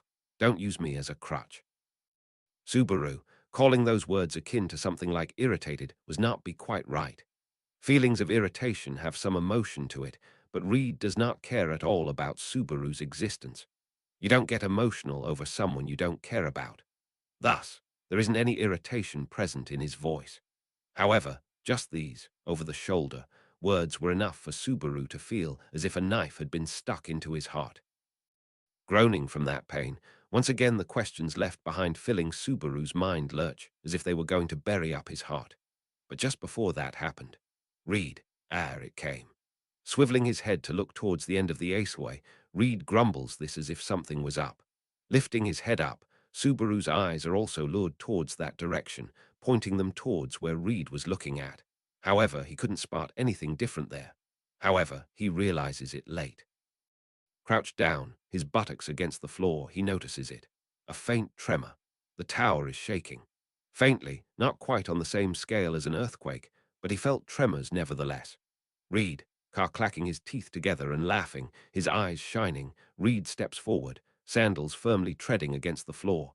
Seeing his unhesitating manner from the corner of his eyes, Subaru panically follows in his trail. Reed had said that he shouldn't use him as a tool to dispel his own worries. It's undeniable, there was no doubt in Subaru that Reed's words had cut right into his frail heart. Subaru's issues could not be solved by merely complaining about them to Reed. However, apart from that, Subaru now has a responsibility to get to the bottom of why Reed was wandering about the fourth floor and what was happening in the tower in general. Subaru, Reed. Reed, Subaru, hey, wait up, wait up. At the very least, tell me, what are you going to do? With long strides and a quick pace, Reed's back was proudly advancing forward, and he did not deign to stop and answer Subaru's question. His shoulder is in pain, there is bewilderment and confusion in his heart. He doesn't have any assertiveness. Subaru is driven by his half-hearted obligation. He has no other choice but to chase with utmost effort after the man's back who was striding forward.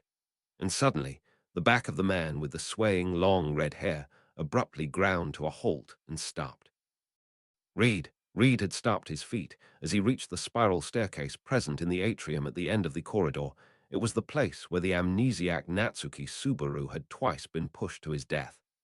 As Subaru had been busy frantically chasing after Reed, he only noticed where he is standing at the last second.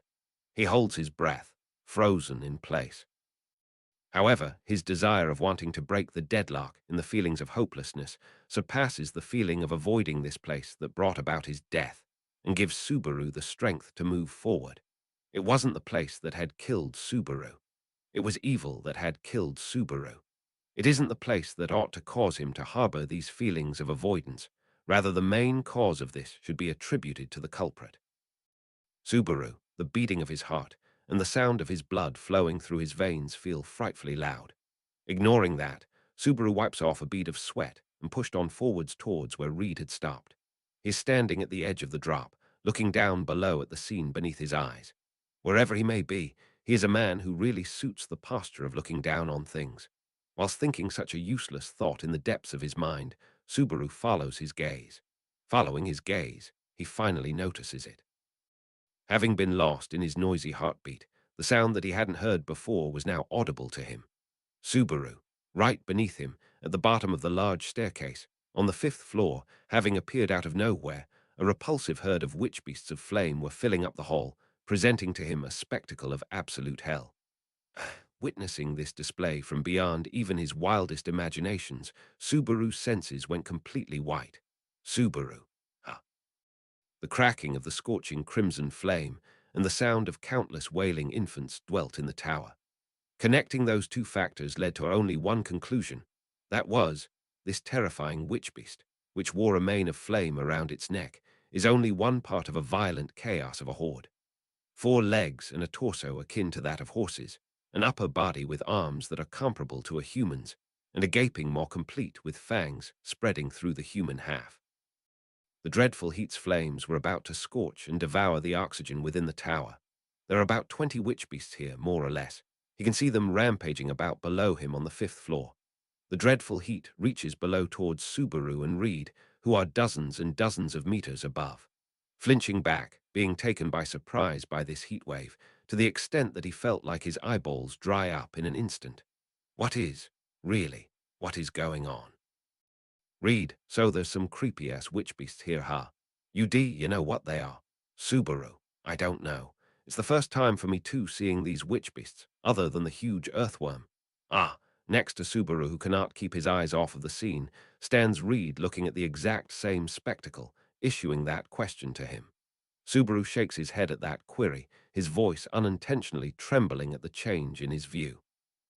The witch beasts are rampaging about inside the tower, garbed in flame, looking like both horse and man, a more convenient term to call them by would be centaurs.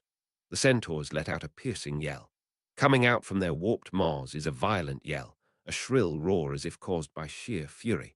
And the reason for that was due to the lone knight who was fighting back, swinging his slender sword, weaving his way through the herd of witch beasts. Keishig. Holding his breath, an elegant sword slips through the gap between the herd of the witch beasts who carried swords of flame. Blood scatters, the arms and legs of a witch beast is severed, its delayed shriek reverberates around the surroundings. Whilst listening to this, the knight who risked being overwhelmed by the amount of centaurs springs forward and leaps towards the next beast, sword poised. Subaru, Julius. Reflexively, Subaru's lips calls out his name, deeply moved at having found a survivor.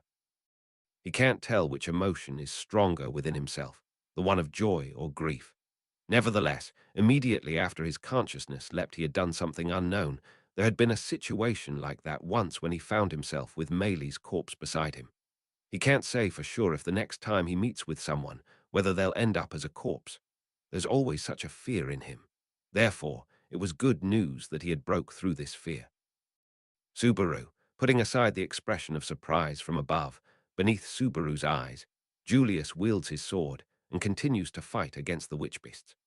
Although he is at a disadvantage in terms of numbers, it was a situation where the strength of one probably wasn't equal to that of Julius. Although, if the witch beasts which freely emit flame think of swarming Julius, who had only a sword to fend off against them, would mean his limits would be called upon. And if he burnt to death, then his Book of the Dead should appear in the library. Read, where are all others? Well, I guess this is convenient. Subaru. In that moment, a dark thought had floated across Subaru's mind, desiring for the death of his companion. That idea fought in the depths of Subaru's heart. Reed's muttering as he gazes at the scene below jerks his thoughts back to reality. But Reed wasn't aware of Subaru's internal conflict. Baring his fangs, he takes a step forward. Already on the verge of falling down to the depths below, he steps forward again. Subaru, hey, what are you going to do? Reed, use your only ability asking questions. Stop relying on me and try to pull some darin, moves every once in a while. Talking tea is completely no fun. You're not a sexy lady for me tea, feast my eyes on, nor are you interested in tea, talk ta. You with what intent are you trying tea, talk tea me with? Subaru, Reed, let me ask again, hello you going tea do? One of your comrades is just right there, trapped tea, face a bunch of disgusting witch beasts, and you're still just standing. Say that weak guys don't have options is just a pitiful excuse. Just like a carnivore making sport of a herbivore, so did Reed's philosophy echo the right of the strong. This philosophy's incompatibility with Subaru only served to reinforce its veracity. That was the sheer disparity between the strong and the weak. Reed, without neither a word nor glance to Subaru, Reed at last stepped into motion, leaning forward slightly. There had been no chance to stop him. Like this, Reed fell forward, weightless, tracing the path that Subaru had followed to his death. Straight down Reed fell. Back then, Natsuki Subaru's consciousness had left him before he had crashed into the ground, and he hadn't been able to even see the moment which had actually caused his death. That red-haired swordsman, Reed dropped down in the same way, falling, asterisk, thump, thump, asterisk. Its back being struck by sandals falling from such great heights, the centaur's equine body is crushed. Its limbs, unable to bear that impact, shatter. It's unbelievable how the witch beast's huge body was crushed, blood the color of ink spraying out, staining the floor of the fifth floor. Completing this scene is falling from a height that would have been fatal to Subaru, energetically stomping on the remains of the witch beast, the violence of Reed Astrea. Subaru, the witch beasts, which from their looks likely did not possess intelligence, ceased their movements. Noticing the chaotic appearance of this red-haired man, their baby-like wails stop. Looking closely revealed that these headless witch beasts were using their non-visual senses to gauge their opponent. This is what Subaru surmises. Reed's abnormality is clear to them, using just their organs remaining that were devoid of sight. That observation is equally apparent to the knight, with all five senses intact, who had been engaged in a vigorous battle with these creatures. Julius, why are you here? Reed, why? There anything else you can ask at all? What's secret to Bane, popular with woman? What's the best kinda alcohol? How'd you get tea be so strong, for instance?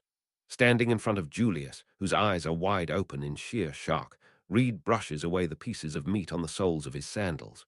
He turns his hand to another centaur standing beside him.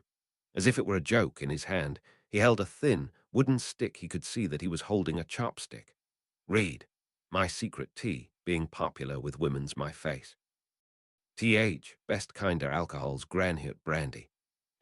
Sfer how I'm the strongest in the world, simply because I'm me.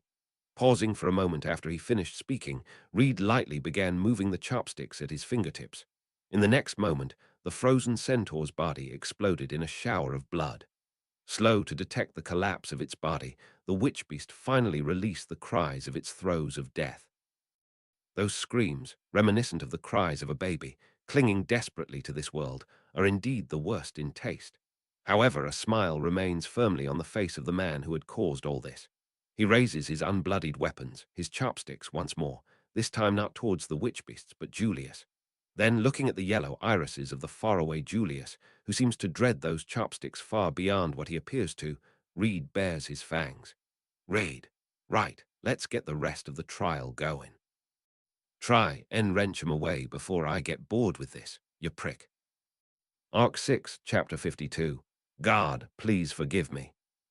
Translated by Furuta /u/ Grace Tarperd, Paper Ice, U Archbishop. Archbishop Nanashi, proofread by Nabidix Azim. Art source. Original art, Julius. Original art, Reed. Art modified by Furuta /u/ Grace Tarperd. All rights belong to TAPPEI Nagatsuki, the original author of Ray. Zero, starting a life in a different world from zero. This is a translation of the free Japanese web novel into English-Japanese web novel source. An unpleasant sword dance began to unfold, with the stage being the fifth-floor atrium. With his long red hair flying about, the eye-patch-clad man flawlessly weaved left and right, with absolute control of his burly body, wielding only short, fragile sticks of wood. Unfolding right on the stage was an unbelievable spectacle. Keishig. A witch beast in the form of a centaur rushed towards the redhead, its half-human, half-horse form raising a cry that sounded like something a newborn baby would emit. On its upper half, the human part, the witch beast had no head. It wielded a sword of flame, carrying it in both hands. Were you to come into contact with this immeasurable, scorching heat, even if were to graze you, then certainly your body would end up becoming carbonized. And yet, how was it that the man was doing this? He had twisted his body into this dance within the searing heat, fending it off as if it was child's play, using only those plain as day wooden sticks that he carried about. Flames did not alight upon the wooden sticks, which had successfully warded the creature off. They didn't catch on fire. Why? Perhaps it was just because he was swinging those wooden sticks faster than they could catch on fire and burn. The reason why his wooden sticks were not burnt by the fire was because he was swinging the sticks faster than they could catch a flame. The reason why he'd warded off those slashes of flame was because he'd shift his sword flashes, conferring unto them the minimal amount of strength needed with the gale of his blades. And it seemed like the reason why that man found this so enjoyable, as the air around him became red-hot with murderous intent, was because he was absolutely insane. Fully enjoying this crazy situation like it were the prime of this world, Reed, in this crazed state, resumed the trial. Reed, look, you. What happened? Are you playing? Unlike before, time T, get serious, you. Use your companions around you, time T, take vengeance on me. See Monkman. While bellowing angrily, with spittle flying from his mouth into the midst of the flames, Reed held a wooden stick in each hand. In a similar manner to how those blue eyes glared at him, Julius was encircled by the flames around him. As Julius dealt with the witch beasts around him, with his sword in hand, a sudden feeling of tension and bewilderment floated across his face. He didn't want to pay any heed to the words of Reed, who, as expected, was treating this as if this were song and dance. And with that same expression, Julius shouted out, "Julius, what the heck? What are you thinking?" All these witch beasts came from the basement.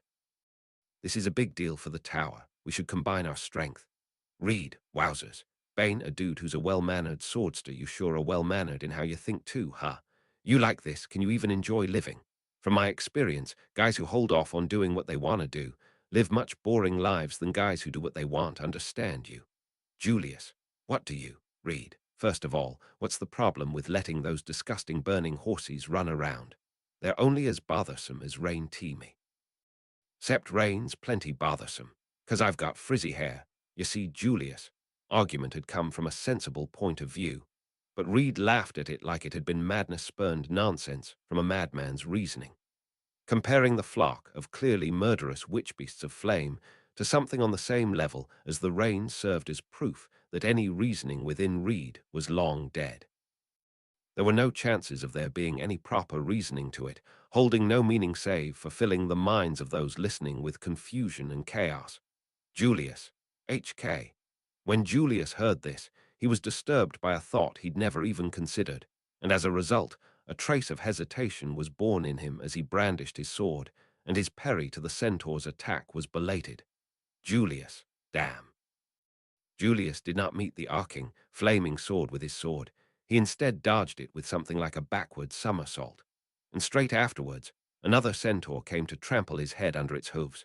He avoided it by jumping forwards using his momentum from his landing. He thrusted his sword towards the body of the witch beast that had been wielding the flaming sword just before as the witch beasts behind them screamed centaur.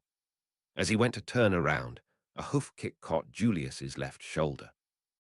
A muffled sound, and then a look of anguish ran across his handsome features.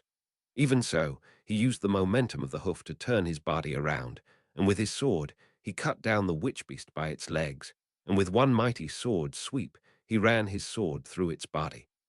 Then he slammed the pommel of his own sword into his bleeding left shoulder. The sound of raw meat and bone reverberated, and far more drastic than had been the case when Reed had treated Subaru's own shoulder, his bones slotted back into place. Reed, Car, and that's that. Heh, not bad, that expression of yours. As their giant burning bodies and trampling hooves transformed the fifth floor into a burning hellhole, only one person, Julius, had dared to fight against everyone's despair. Reed was pleased by this, with a cruel smile taking form on his face. The witch beasts, unable to reason, would consider Reed and Julius equally harmful opponents. However, their troublesomeness was clearer than flame, had you any intelligence. Stained with blood, lacking his usual elegance, Julius's sword kept the witch beasts' attacks at bay and steadily cut them down one by one. Meanwhile, Reed didn't seem troubled, and with martial arts skills that were about the same or higher than Julius, he was reaping the lives of the witch beasts as if he were a Shinigami. And in the meanwhile, Julius, G.H. Reed, but watch your step. Well, though, from how I see it, you gotta watch her everywhere. Picking his ear seemingly in boredom, Reed's long legs slammed into the back of Julius, who had been turned away from him. How much power had been in that kick? Having received it, Julius' body was blown away with ease, just like a stone, wrapped up in a piece of cloth. His body crashed into the tower wall. His crash could be felt reverberating all throughout the tower. The witch beasts let out a shrill cry, welcoming their prey's predicament. Hunched down on the floor, the herd of witch beasts rushed forward in a mad scramble towards Julius, who was coughing up blood. Julius, G.H.A.A.A. Julius slid his torso up from the ground, and as he kicked out at one of the hooves with his long legs, he jumped back onto his feet. Using that momentum, Julius clambered up using the shoulders and the torso of one of the witch beasts that had rushed forward as a foothold and tried to break through their encirclement. He pointed his left hand towards a gap left in between the witch beasts. Julius, nothing happened. Grasping his left hand, Julius's face showed bitterness. The witch beasts had turned around, drawing nearer towards Julius Reed. Even at a time like this, you ain't gotten serious yet, you. Julius found himself between the witch beasts, while Reed sighed and waved his stick as he cut in.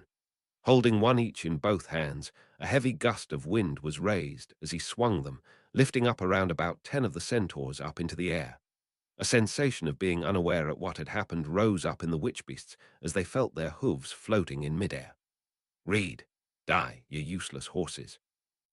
Right there, Reed gently took a step and jumped up towards the witch beasts one by one. He cut the torsos in half, pierced their heart, broke their upper body, destroying all of the witch beasts, massacring them all, total annihilation in different manners.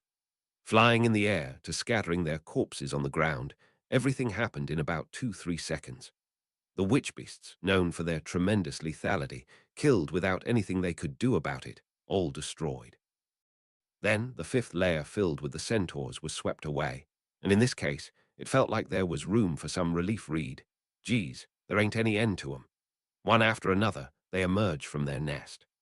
Reed clicked his tongue, and as if to confirm what he had said and indicated, from the stairs that led towards the 6th floor underneath, the sounds of hooves and the cries of their baby-like voices were once again approaching the 5th floor.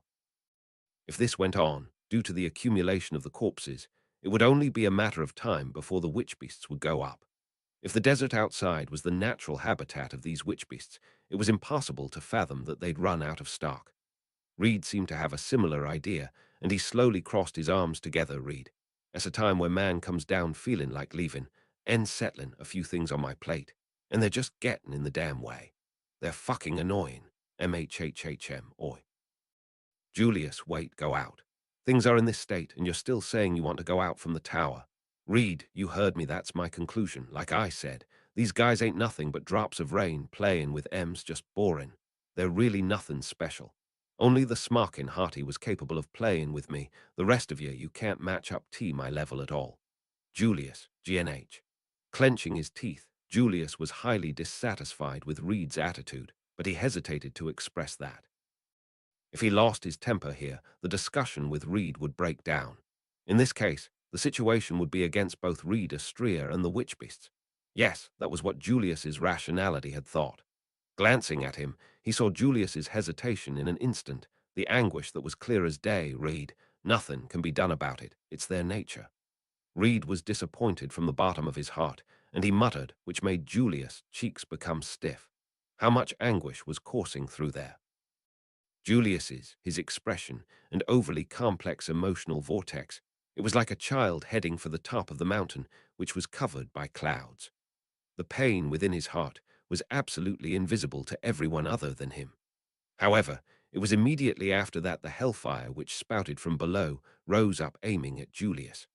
All of what was happening below was well visible to the mediocre guy looking down at the battlefield from up above.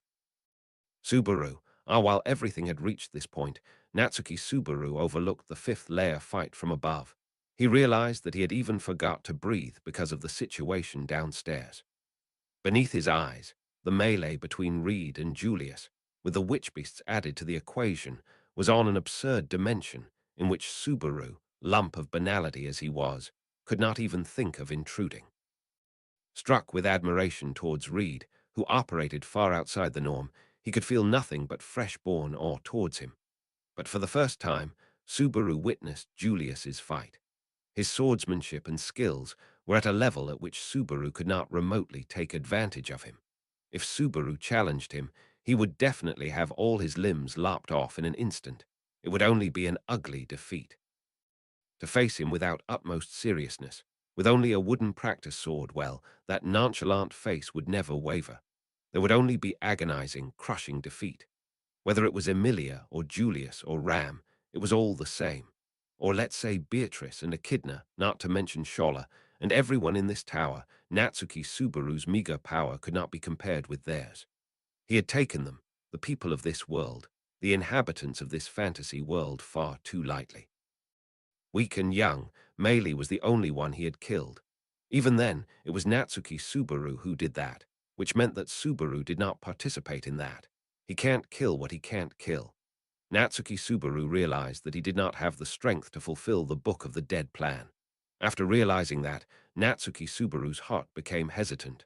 Amazed while standing, Julius lost his calm and was slow to notice the witch beasts behind him. Reed noticed them, but showed no signs of warning him. At this rate, Julius would be burned to death by the flames of the witch beasts, who were approaching him from behind the fulfillment of the possibility that had crossed his mind before. That Julius's Book of the Dead would also be added to the library. Subaru could not make this situation unfold with his own hands. It would be a tragedy. By going with the flow of the situation, Subaru would push Julius into his death. Subaru. Behind you, Julius, Julius. Tusk, upon hearing that scream, Julius's body reflexively unstiffened. Without hesitation, his slender body flew to the right, over the hellfire that had been set loose from behind him, swept across the floor of the 5th floor, incinerating everything in its wake. Explosive flames which dyed the air crimson. The source of this continuous emission was a witch beast an entire size larger than all the previous ones. Adolescent and adult, whether or not such distinctions existed amongst witch beasts, Subaru felt such a discrepancy in their power levels. KCE, cloaked by the flames, the big centaur that made a piercing noise, gathered several other smaller centaurs around him. Once again, the 5th floor was swarmed by a herd. The situation turned once again back into a stalemate. Having been caught up in the aftermath of the hellfire, Julius flung off his burning cloak in which flames had set it alight from the hem without turning back towards the witch beasts or not, with now nimble figure. Julius faced Subaru, who was feeling desperate and unable to move. Julius, Subaru, Urk. That moment, even with the distance between them, Julius's and Subaru's gazes crossed with each other. Even though they are clearly quite a distance apart, in positions where they can't even see each other's faces clearly, Subaru felt the complex emotion buried in those yellow eyes, letting out a groan from the depths of his throat. Doubt, confusion, hesitation, worry, various shades of negative emotions swirled around within the depths of his eyes. They pierce straight into the depths of Natsuki Subaru's inexpressible guilt.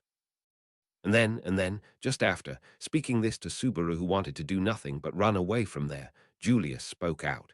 Julius, leaving Echidna, Anastasia-sama in your hands. Julius pointed his sword towards Subaru, no, not at Subaru. Behind him, when he shouted that it was likely to point up to the 4th floor.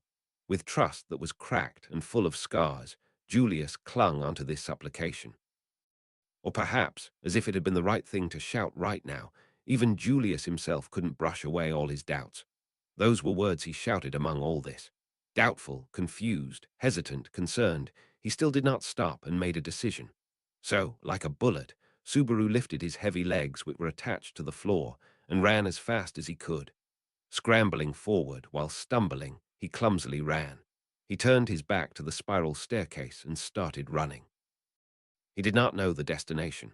Was he escaping or not escaping? He didn't even know that anymore. He didn't understand his feelings, but even so he could not stop running. Leaving Julius downstairs in the place where there was a horde of witch beasts and Reed, Subaru ran away like a rabbit. Reed, whoa, truly, truly no help in it, that nature. In the distance, Reed, who was watching the situation from afar, muttered silently, mutters which seemed identical to his previous one. Whether or not a touch of emotion was lodged into them was unclear. Why did he scream? Why couldn't he let him die right there? Ha ha! While he sprinted, almost running out of breath, Subaru questioned himself over and over again in his head. Why did he scream?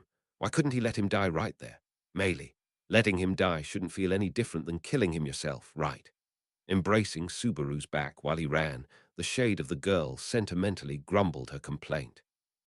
The shade hadn't come out even once after Reed's appearance.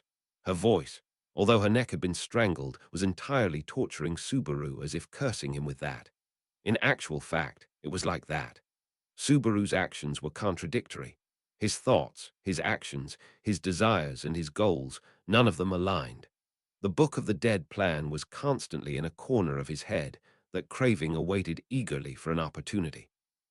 The shade of the deceased girl could see through Subaru's conflicts, so why did he, even when she gave him a push in the back by calling out to him in his time of doubt, waste his chance?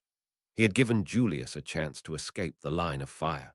However, in the end, he remained downstairs, where the danger of Reed and the witch beasts was very much still present. It was a half-hearted way of leaving someone to die.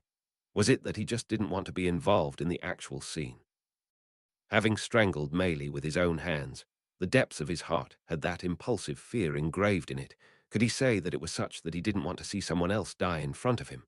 Was that why he ran away so desperately, regardless of the words, and everything which had been left to him by Julius, entrusted by Julius Subaru? While he was absorbed in his thoughts, Subaru's feet were abruptly stopped by an overbearing call. When he stopped in his tracks, lurching forward, the voice he heard was from a side passage that he'd gone past without noticing. Coming from the other side of the corner, a shadow rushed over to Subaru. It was, "I was looking for you, in fact. Right now going there is too dangerous, I suppose. Be Beatrice." And, holding up the hem of her dress, Beatrice came running up to him with an earnest expression. Following Julius, Subaru felt both relief and surprise at the same time at having confirmed her safety as well. However, the surprises didn't stop there. Someone else was accompanying her from behind, Subaru Echidna. "Why are you two together, Echidna? It had to be here that I met you, Natsuki-kan." With a slightly disturbed breath, the girl following behind Beatrice Echidna grumbled so. Aside from the surprise of the unexpected meeting, what had taken a strict hold of Subaru's heart, even more, was the emotion with which Echidna's pale green eyes were looking his way. That clear as day suspicion would be made aware to someone in Subaru's position, whether they wanted or not. Reed, of course, knew nothing. Julius and Beatrice's demeanors indicated that they also didn't clearly know anything at all. However, Echidna's demeanor told a different story. Echidna knew about the exchange that Subaru, Emilia, and Ram had in the room where he hid Maylie's corpse, where he was locked up in a prison of ice. And possibly, that might not be limited to only her. He remembered how Julius looked at him with a complex emotion in the end. All of them supposedly shared what happened to Subaru when he woke up. So it was only natural for Echidna to react this way. Rather, Beatrice, you're right now's not the time to talk about that. In fact, come over here. I suppose, however, in contrast to Subaru, who was remembering his hesitation, Beatrice one-sidedly took his hand. Subaru's quivering voice was blotted out, caught off guard by her action, having been grabbed by her tiny hand. As a matter of fact, if they were informed by Ram and the others of his circumstances, it was immeasurable how much determination would be required to go ahead with this action. It was such a careless move that it made Subaru want to question their sanity. "Beatrice, are you serious?" He escaped his cell. In a situation like this. However, Beatrice taking Subaru's hand made Echidna's face go pale and scream at them. She was questioning the pros and cons of Beatrice's actions. She raised her own hand above and pointed it at Subaru. She pointed her finger at him. The look of that gesture held more pressure. That seemingly restrained attitude did not seem like a bluff to Subaru. To him, the situation was the same as if he were being held at gunpoint. However, the threat to his life, Subaru took it as a matter of course. From Echidna's point of view, being wary of Subaru was obvious. Beatrice was, for some reason. Even now, standing in front of Subaru and standing off even against Echidna. Echidna, hold it, Beatrice. With such odd behavior, siding with him is a dangerous choice, so I can't allow it. Just as Ram warned, he isn't Natsuki Subaru. Beatrice, that's not true, in fact. Holding his hand like this. Betty, who has been in contact with him like this, knows, I suppose. Subaru and Betty are still bound by our contract, in fact. You would understand this if you're in the same position as Betty, I suppose. Echidna. Even if that's the case, he's still untrustworthy. Escaping his cage in circumstances like this. How can I trust him at all? There's no possible explanation for this. As Echidna screamed so, her expression had the strongest emotion he had ever seen of her. To date, she'd always stifled her feelings skillfully. The her that had always given off that air now seemed painfully anxious. Continuously forceful, she desperately tried to eliminate the threat before her. Desperately doing so. An overwhelming number of witch beasts are overflowing downstairs. Every single thing happening in this tower is to be feared. It's natural she would have an outburst when thrown into that impossible situation. While looking at that, he thought, Subaru, just, whatever Beatrice. Beatrice, who was holding his hand, hearing Subaru's whisper, her eyes widened in shock. That Beatrice's small, soft hand was then released. With a sudden sound, something that had until now been pulled taut snapped like so. Echidna, what are you trying to do? Subaru having pushed away Beatrice's shoulders, Echidna furrows her brow at him as he stepped forward. Bewildered, her caution was more than that. Even then, Subaru's heart didn't falter. Subaru, just as you see, I'm giving up. Just do whatever you want with me. He felt like his emotions couldn't stir into anything else now, other than having whatever happens happen. He committed a crime he doesn't remember. He desperately wanted to conceal all of it, causing doubts around people. He just tried to stay in peace, but his life was targeted, all while being continuously frightened by the shadow of Natsuki Subaru. Echidna, with that admirable attitude, do you think we'll lower our guard? If so, you're making a big mistake. From the bottom of my heart, I can't trust you. Subaru, fine, whatever. You're free to add that in too. This tower is finished. Subaru could not handle it. He had gone over his mental capacity, having gone through one too many impossible situations. This was just him wanting to grumble at his blockade. However, it seemed that Echidna thought differently. Echidna, this tower is. In other words, you already have achieved your goal, Subaru. My goal, Echidna, don't feign ignorance. Your goal, it is the witch in the shrine, isn't it? Because your goal is fulfilled, everything reveals its true nature. I should have followed Anna's intuition. I shouldn't have brought anyone else here. Echidna's voice, speaking with anguish, was filled with contrition and remorse. It was like Subaru didn't know its origins. Just now, she was seeing something Subaru couldn't. Moreover, she suspects that Subaru is related to that. But does it even matter? The end of the world is approaching. Beatrice, Subaru, in fact, what's wrong with you? The way you're talking, it's nothing like Subaru. I suppose you cannot stop in such a place like this. In fact, Subaru, like me. Beatrice appealed and pulled Subaru's sleeve, whose expressions had completely disappeared. The trembling voice shook his ears, and Subaru stared at Beatrice. Subaru, what is being like me? Just where is that being like me which you guys are seeing? Echidna, amnesia. Do you intend to continue your disgusting farce? You know that Ram has lost memories of her little sister, or Julius, who has it himself forgotten, and the fact many have had the memories of their precious ones erased, and yet you maintain your cruel act. Subaru, act. Act, you say. Give me a break. If it's acting, then isn't it obvious I'd act with much more determination? Who would? Who would like to become Natsuki Subaru by their choice? Who would become that disgusting guy, with his brain a total mess? Subaru bursted out with anger at Echidna. If he had the freedom of choice, if he had the luxury of being picky, who would like to become Natsuki Subaru? Twisted, unbearable, that was the kind of existence he was. Just who would want that?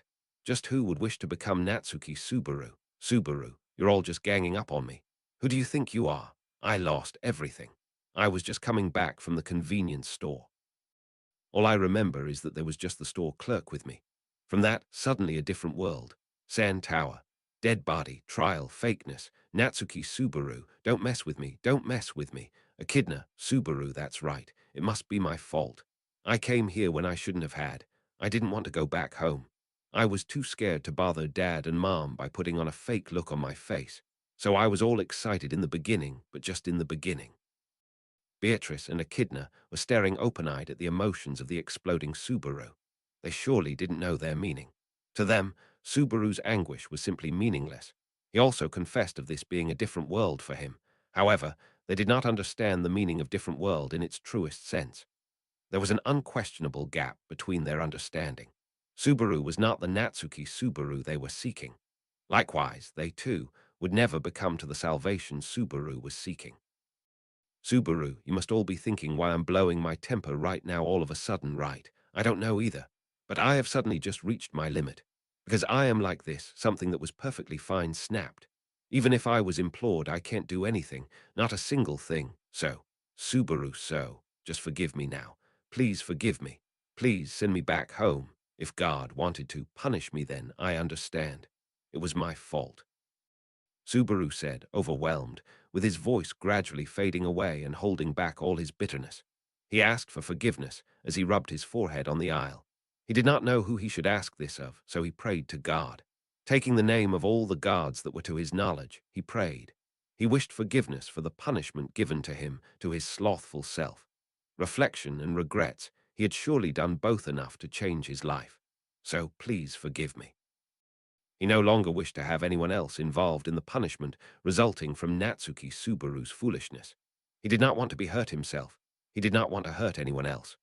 Cowering, Subaru desperately and tearfully appealed to the silent Echidna and Beatrice. Beatrice's palm gently stroked Subaru's back, who was squatted down next to the two of them. That feeling of the palm of someone not of the same incorrigibleness as him, why did it still persist with him? Hearing to the answer of that question was too hurtful for Subaru. Echidna, I don't believe you.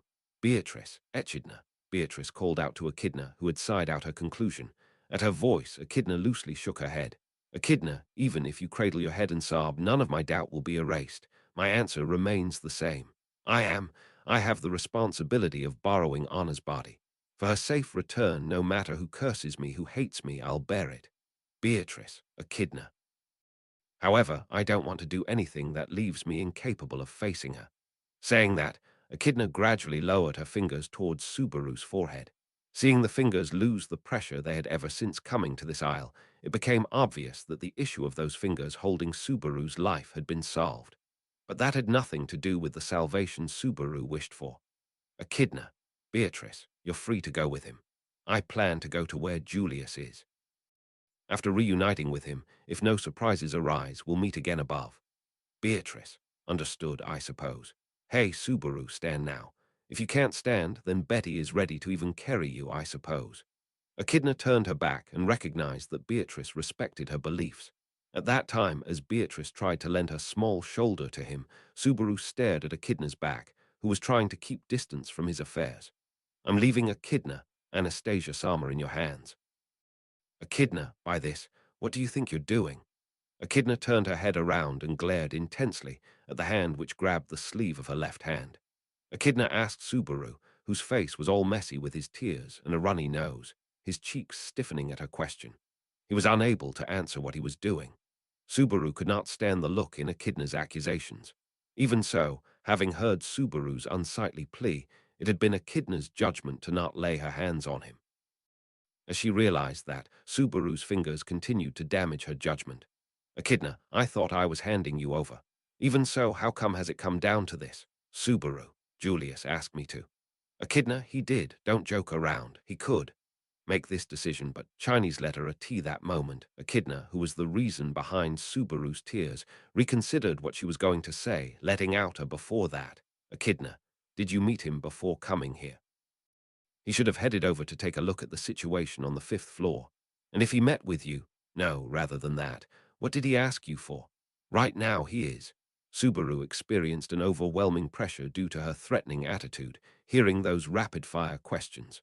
The cracks in his heart hadn't healed yet in the first place. Just why did his body act for a world out of his control where he could not do anything? Why, until he'd recalled Julius' scream, which could hardly be called a promise, Echidna. Yeah, we're making no progress. Anyway, where did you last meet Julius? Tell. Subaru, our Echidna, driven with impatience, picked words to continue the conversation. Looking at her efforts, Subaru gulped. It was not because he was hesitating to tell her. A situation even more urgent than this unavoidable one with Echidna had come up. Behind Echidna, who was staring at Subaru, a dot of red light floated across the aisle. Subaru was distracted by it, wondering what it was. The dot of red light, floating in the dark and moving slowly, directly faced Subaru's black eyes. Subaru understood that this was a situation of being eye-to-eye with someone or something thanks to his mere intuition. At the same time, the eyes of the one who had locked with his own, its figure was faintly visible through the dark. A black body that stood in the dark, with a glowing dot of light, and a pair of strangely developed sharp pincers, and above all, a trembling sharp-tail stinger, Subaru, wah, an unbelievably huge scorpion with its tailpiece pointing towards them. Beatrice, Subaru, at the moment when it swung its tail, Beatrice, who was standing next to him, called out. Light swept through the aisle, the shark waves emitted violently, shattering the stones which composed the fourth floor. Arc 6, Chapter 53. Japanese letter, a voice chimed. Translated by Archbishop. You Archbishop 17 fan art created by Art Source. All rights belong to TAPPEI Nagatsuki, the original author of Ray, Zero Starting a Life in a Different World from Zero. This is a translation of the free Japanese web novel into English Japanese web novel source. The volatile tail stinger, which came flying towards them, shattered the stone aisle, causing an eruption of smoke as the destruction spread rampantly. Feeling the spectacle seemingly in slow motion, Subaru witnessed a petite young girl in a dress jump into the core of the vortex of the terrible destruction unfolding before his eyes. With her vertically rolled hair fluttering, jumping into the destruction head-on had been Beatrice. COUR Japanese letter no, foolhardiness. Though a matter of course, the petite young girl's build was fragile. It had much less capacity to withstand the tail stinger's blow than the stone monument. Should she even try to act as a shield, the young girl, with her stature, would not be able to obstruct any strike above Subaru's chest. In other words, it was not but an impulsive action, not but a death futile. Just as how the sobbing Subaru, with his face stained with nasal mucus, had grasped Echidna's sleeve. Just as how he had ultimately called out Julius' name, who had been scorched in the flames of deeds. Just as how he had tried to slam Ram's head into the wall, and had not abided by the illusionary young girl's advice. Beatrice, too, had overlooked the impossible and tried to receive and halt the tail stinger Japanese letter, Subaru. Whoa, Beatrice. Japanese letter, incomplete, empty in fact. At that instant, Beatrice, who had appeared forth, grasped Subaru's hand and held her empty hand aloft ahead. At the same pace with the young girl's shout, something invisible to the eyes, similar to energy, flowed out of Subaru's body. Before Subaru, whose head was tottering, the tail stinger's blow was blocked by a seeming light screen which had been activated in front of Beatrice's pointing palm. Japanese letter, the shockwave, which gave one the impression of this being the last thing one gets to see, was blocked by the defensive wall which had Beatrice's palm as its center, and it unrolled the damage onto the environs, seemingly avoiding Subaru and the others. The launched tail stinger did not end with a single blow and rained upon them continuously. However, all of it was blocked by the shield which had taken the form of the young girl named Beatrice and led the damage onto their rear. The terrible shock wave blew violently. One of the scattered fragments of the aisle grazed Subaru's cheek. The noise became further distant, in the situation where his field of vision became white, and as he squinted his eyes due to the pain of his cheek, Subaru had his glance robbed by Beatrice's back. The titanic scorpion, which had been visible for a single instant, if this was indeed that scorpion's tail stinger which had rained incessantly upon them, then it was a matter of course that it was a mortar which could effortlessly turn a human body to dust. Having that be shielded by a young girl with such a small build gave Subaru the chance to pick up his life. An instant before, he had been thinking of what unimaginable hell must he endure, having continued to wish for salvation from God. Subaru had no room to be cursing his own misfortune, and close to his awareness, an existence separate from Beatrice or the scorpion had been present in the corner of his field of vision. That was Echidna, who had been dragged into this attack and exposed to the same damage. She had once declared acting separately and tried to part ways with Subaru and Beatrice, but immediately preceding the commencement of the attack, she had been restrained by Subaru and thus dragged into this situation. Fortunately, she had also been in the location which Beatrice was protecting, so the tail stinger's damage had been obstructed by the light screen and did not reach through. However, that was all. What Beatrice had blocked was merely the direct damage that had been rained upon them by the tail stinger. She had not been able to defend against the secondary damage that the tail stinger brought with itself. In other WORDS Japanese letter, Echidna, Japanese letter WOR. Raising her voice faintly, Echidna lost her balance and collapsed backwards. Though she stepped back in order to support her body, there was no floor to support her legs. Shattered by the tail stinger's attack, the aisle crumbled halfway. As a result, the structure of the tower's aisle was damaged, and due to the collapse of the floor, ceiling, and walls, Echidna lost space to step on. Upon being abandoned into an unknown space, death due to falling would be inescapable. Instinctively comprehending that fear, a sense of impending crisis levitated in Echidna's eyes. Subaru. Japanese letter tilde HK. Subaru instantaneously stepped ahead and grasped Echidna's hand, preventing her from falling to death. Echidna. Natsuki-kan. Beatrice had grasped his right hand, while he grasped Echidna's with his left hand. Thanks to Reed's coercive surgery, his shoulder was still in.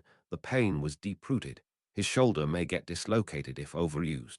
Without handing the responsibility over to Beatrice, who was busy desperately catching the tail stinger, Subaru braced his legs as he gnashed his molars and had no choice but to muster the entirety of his strength in order to restrain Echidna's body weight.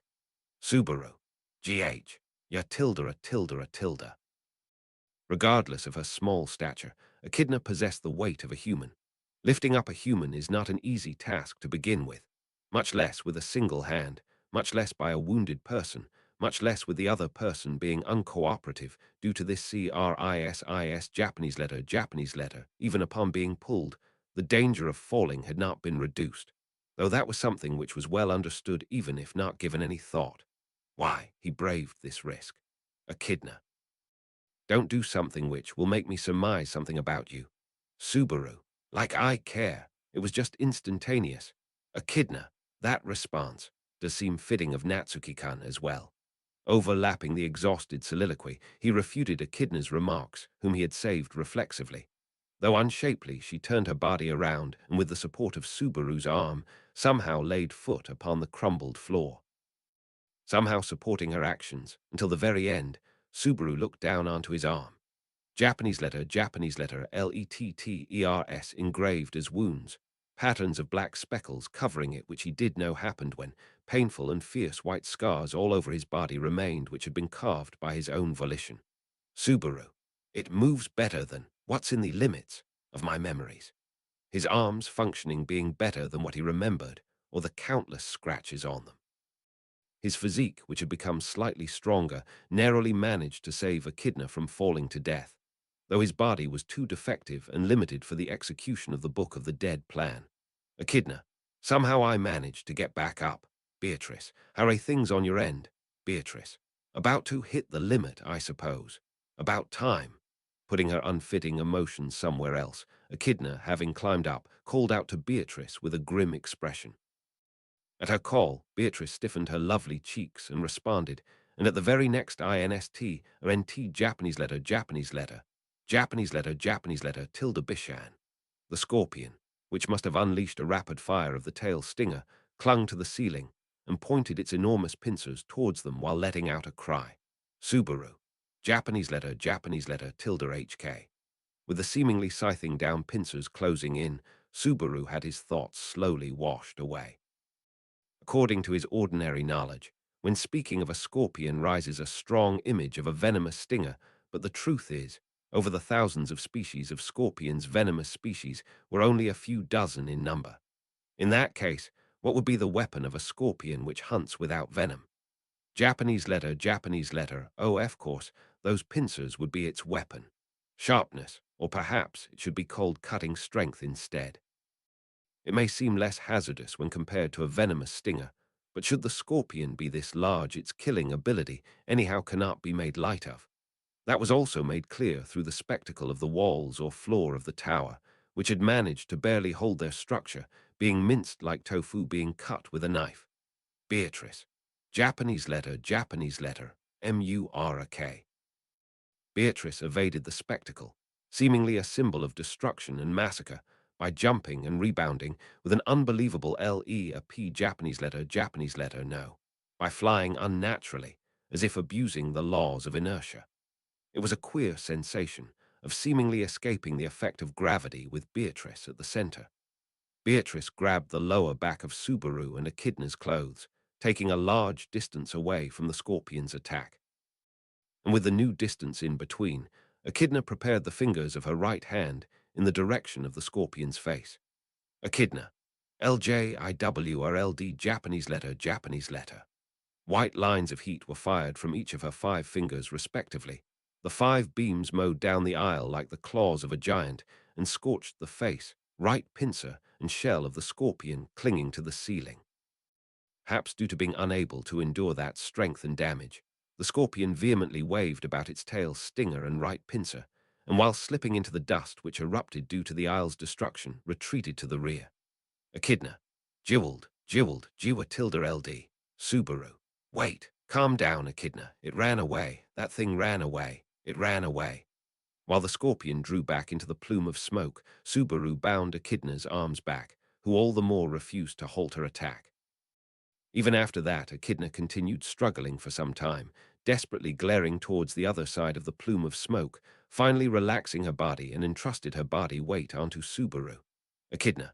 Ha ha ha, did it do it? Subaru. Not totally. It probably ran away. Subaru shook his head horizontally before Echidna, who was short of breath and in an unbelievable condition. The plume of smoke was yet to clear away, but it gave the impression that the scorpion's corpse was not present there. In fact, even right now he was trembling with the fear of the tail stinger's counterattack from the other side of the plume. Subaru. But isn't that? That one just now was. Beatrice. A witch beast, in fact. A boorish fellow which suddenly appeared onto this 4th layer. The tremors in the lower floors and the witch beast of the 4th layer. On top of that, the abnormalities in the upper layers. Subaru. Up, down, inside. Are there problems happening everywhere? Subaru changed his expression and turned around upon Beatrice's report as she made a serious face. Certainly, Julius was continuing the battle in the lower floors, and the existence of that SCORPION Japanese letter, that witch beast had become clear. It was also convincing to believe that the abnormalities in the upper floors were happening due to Reed's descent. Echidna, though it seems you do not realize that one of those problems is you. Japanese letter, as if trying the very basis of Subaru's thoughts. Echidna stood alone, having distanced herself from Subaru's chest. She wiped the sweat off her forehead, gazing at Subaru with vigilance she found impossible to eliminate. In her pale cerulean eyes was vigilance, suspicion, along with anxiety, perplexity. Echidna, just what? What are you? Where do you stand? What do you want? Subaru. I don't know the details. I said, didn't I don't know what occurred and what's happening either the same as you. After all, Beatrice. Japanese letter, or MNESI. Subaru's muttered weakly in response to Echidna's question, unable to respond with nothing but the same former perplexity. The one to claim the last one was Beatrice, who had been lost in thoughts with a serious expression. Japanese letter, or MNESI. Subaru had opened his heart to subjects regarding that only before the two of Emilia and Ram. In other words, Beatrice and the others are aware of the cage, as well as Subaru's excuses. And despite knowing this was the attitude Beatrice possessed, Echidna too thought as she nearly ran out of words. Echidna, how did you escape from the cage? Subaru. When I took notice, I was lying outside with a broken shoulder. Though he answered straightforwardly and honestly, he did not expect to be believed. However, overlapping lies with lies leading to gradual deterioration is what the current situation was. Though his self had even prayed to God with a dripping nose to award him with punishment, but there was no longer any point in keeping up appearances and pretenses. With that mental state, Subaru responded to Echidna without any falsehood, making her hesitate to say something for a brief period. But after that she immediately closed her eyes and resumed without looking at Subaru. Echidna, why did you save me just now? Japanese letter, Echidna. Had you not offered your hand, I would have unmistakably died. Taking Anna's body with me, it surely would have been a death terribly filled with regrets. As if other human affairs, the question distanced him away by a single step. However, the reason she dared to do that was the same as the reason why she abstained from looking at Subaru's face, eyes. Namely, a last resort to ensure she did not err her judgment due to her emotions. With Echidna's such judgment before him, Subaru pondered. Why had his self offered his hand to Echidna? Japanese letter, WRS it because Julius had entrusted him in the end, Did those words make Subaru offer his hand? Subaru. It was instantaneous, I don't know. However, shaking his head left and right, Subaru denied that notion. Certainly, Subaru had thought back to Julius' words and moved in order to prevent Echidna from acting separately once. But when her life was actually in danger, the reason why his body moved was not due to such deliberate thinking. He did not know why had his self made such a move. Subaru. It's not like everything needs a reason, you know. It was sudden. Everything was sudden. That's why I, prepared to despair, Subaru expressed the emotions within him whilst faltering. He thought that he would undoubtedly receive a cold response by Echidna, having made her hear THIS Japanese letter, Echidna. Japanese letter. That might be the true nature of the human known as yourself. Subaru. Eh. So spilled out Echidna, relaxing her shoulders, having stiffened herself up before his eyes. Upon hearing that, Subaru stared in amazement, eaten by the dumbfoundedness. Subaru stood in mute amazement as Echidna shrugged her shoulders upon his gaze. Echidna. It is inevitable that we would want to quarrel here. It would also be foolish to remain here for long and accept the witch beast's second attack. Let's move. I want to unite with Julius.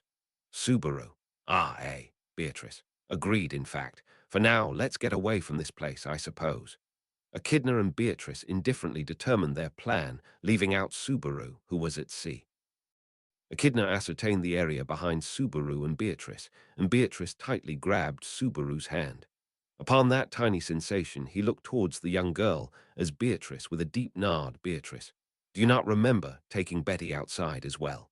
Subaru, I'm sorry, I don't know what you're talking about. Beatrice, Japanese letter, its fine, in fact. Hearing the terribly transient emotions of loneliness mixed in Beatrice's voice, Subaru felt as if he had committed the most dreadful crime in this world. But Beatrice shook her head left and right before Subaru, who was bleached with a fear of unknown nature, and concealing herself's lonesome feelings, carved a daring smile upon her lips. Beatrice, even if Subaru has forgotten, it is still present within Betty's heart. It is impossible for what Subaru engraved into Betty's heart to fade away at all, I suppose. That's why it's fine for now, in fact. Subaru, Beatrice. Even if Subaru forgets, Betty will never forget. Betty will always remember. And Betty will also make Subaru remember, I suppose. For that, Betty will do whatever she can, in fact. Japanese letter, that had been a response far too dazzling for Natsuki Subaru, who was standing here all alone. Just how many predicaments had she overcome? How many times had she tempered her heart into steel to make a girl this young wield such will? Subaru, Japanese letter, RH. He could be saved, and upon that sensation, Subaru held his breath. Spontaneously, a sensation welling up deep within his eyes tried to kill Subaru as he braved letting that warmth overflow. Beatrice supported that strenuous effort of Subaru's by gripping to his hand without saying a thing. By merely gripping his hand, it proved to be his support. Echidna. It does not seem to be possible to tread the path Natsuki-kun came from due the witch beast's attack just now.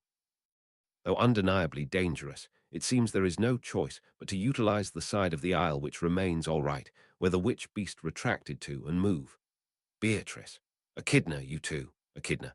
Talking about forgiving, not doubting, not doubting is unsuitable for this place. Regardless, the suspicions I have cannot be cleared. However, the situation does not allow for that. Creating an order of priorities is an indispensable ability in business. I witnessed that, right by Anna's side. That is why no more arguments were to be had in this place. That must be Echidna's conclusion. Subaru also avoided objecting to Echidna's judgment, who had made compromises and possessed feelings of rejection, and decided to abide by the judgment of the two. There was no change in his feeling of wanting to run away even now.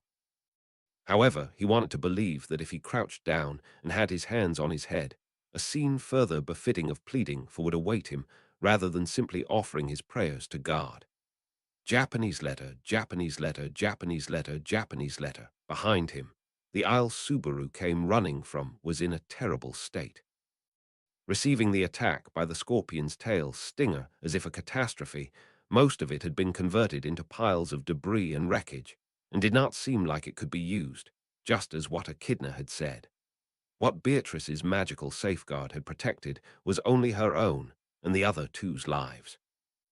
Even if they tried to go towards Emilia and the others, who were moving separately, or Julius, who was fighting in the fifth layer, they had no choice but to advance upon that side of the aisle which the scorpion had retreated towards. Subaru. Ugh! Ahead of jumping over the hole due to which Echidna nearly fell to her death. After clearing up the smoke in the part of the aisle her white lines of heat had grilled, a reason for Subaru to spontaneously groan fell over there. Japanese letter, IT was that witch beast's tail, which had perhaps fallen off from its roots. Echidna. I see, it means there was no counterattack. Its means of attacking splintered off, which is a bit of good news, I guess. Beatrice. That's what it seems, I suppose. Don't fall off the floor, in fact. It's time to jump over, I suppose. Beatrice and Echidna nodded to each other as they looked at the fallen tail, which even had the stinger attached. By appearance it was overwhelmingly grotesque, but the witch beast had certainly lost its means of long-ranged attacks with this. Of course, the circumstance in the lower floors was that countless centaurs clad in flames were surging forth. Just because the danger of that one witch beast had diminished, it could not possibly be said that the hazards present within the entire tower had reduced. Subaru. Japanese letter, H-E-R-E. Subaru lightly jumped over the hole while continuing to hold Beatrice. Beatrice's body was light, far too light for any comparison. The fruits of a year's worth of labor which Subaru felt in his own body, which were nowhere to be found in his M-E-M-O-R-I-E-S,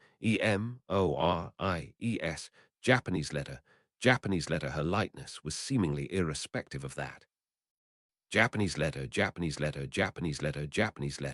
Keeping that in the back of his mind, Subaru turned his eyes once again towards the fallen tail which lied ahead of the hole on the aisle. The tail had launched a rapid fire of the tail's stinger as if a catastrophe, but its structure was completely different from the scorpion's biological features, which Subaru was aware of, to an extent that it could be called a separate article entirely. Though a matter of course, the venom stinger of a scorpion which Subaru knew could not be used for things like shooting, and probably couldn't be regenerated either. Above all, evident from the aisle's destroyed condition, it had not been firing the tail's stinger as an object. Japanese letter, IT had been firing power which resembled a stinger in form. Basically, it could alternatively be said that just like Beatrice's light screen and Echidna's white lines of heat, what the scorpion was firing was something akin to magical stingers. Naturally, since it had been utilized as a stinger, it would no longer be able to invoke it after having lost its tail. That is what he wanted to be. ELIEVE, Japanese letter, Subaru. Japanese letter. Thinking that far, Subaru embraced unease. He had noticed it after observing the fallen tail. That fallen tail had been cut off nearly from what was its root, but the wound's mouth appeared as something unusual. Had it been burned off by Echidna's lines of heat, regardless of cutting strength, there should have been scorch marks remaining on the wound. As a matter of fact, the surrounding part of the aisle which had been struck as well also had such burn marks. However, there were no traces of that on the scorpion's fallen tail, but instead had an awfully clean cross SECTION Japanese letter, Subaru. Japanese letter BE. As Subaru noticed, something was strange. Far too late. The tail fallen on the floor which he had kept at the edge of his field of vision quaked with a start. Japanese letter, an instant later, a light burst open. Japanese letter, THERE, exists a mechanism named autotomy. A phenomenon primarily witnessed among arthropods and lizards is often called things like lizard's tail and refers to the action of cutting off a part of one's own body for escaping from foreign enemies. This action is also seen among pincers of crabs, and in other words, the witch beast shaped as a scorpion had perhaps done something similar. In the case of a lizard practicing autotomy upon its own tail, the detached portion of the tail moves around for a while and serves the purpose of distracting the enemy while the real deal escapes. Of course, the tail possesses no such consciousness and only acts reflexively, but it is an example of a species which practices autotomy being capable of such reflex action. Then, would this not be possible as well? Once the prey gets close to the detached tail, it would explode and spread damage, a duty like that of a landmine, and also granting the ability to do so to the amputated part. Subaru, you tilde GH, you tilde GH, he wailed. Whilst spilling out a wail from his throat, slowly and steadily, Subaru dragged his feet. As for why he was dragging them, it was not because of fatigue. The problem was physical. With a large and deep tear in the flesh of his left leg, and in a situation where he continuously bled from that wound, he had no choice but to move that way. And what Subaru was dragging was not his body alone. Enough now, leave me and go.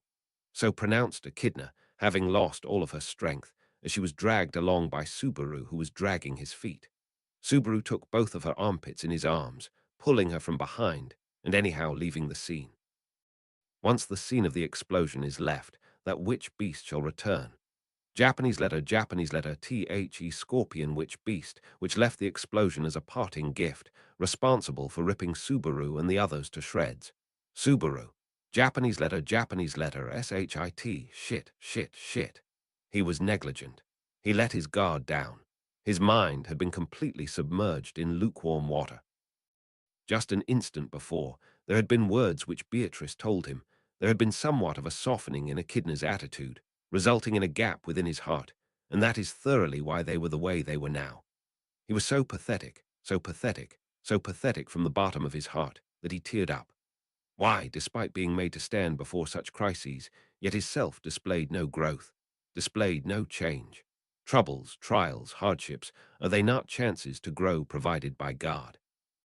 However, if hardships could consist of only being beaten up, bleeding out, and having bones broken, having the soul shattered and the life robbed, then just what do humans suffer for?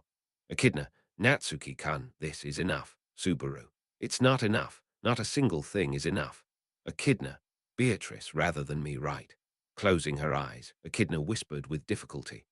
Responding to her words with a yell, Subaru halted his breath upon the words she followed up with. Echidna's words, though sad, were sound. Should Subaru be asked who was more valuable to him between Beatrice and Echidna, though sad, Subaru shall choose Beatrice. The worth of lives may be equal, but the worth of humans is not equal. There exists a sequential order when it comes to relationships. In a scene of choosing, that order would probably be followed. Japanese letter HOWEVER. Beatrice wasn't here. She was not there. She was no longer anywhere. The moment the tail left by the scorpion witch beast exploded, Subaru pulled Beatrice towards himself in fear. How fortunate would it have been had he been able to protect her body and everything just like that.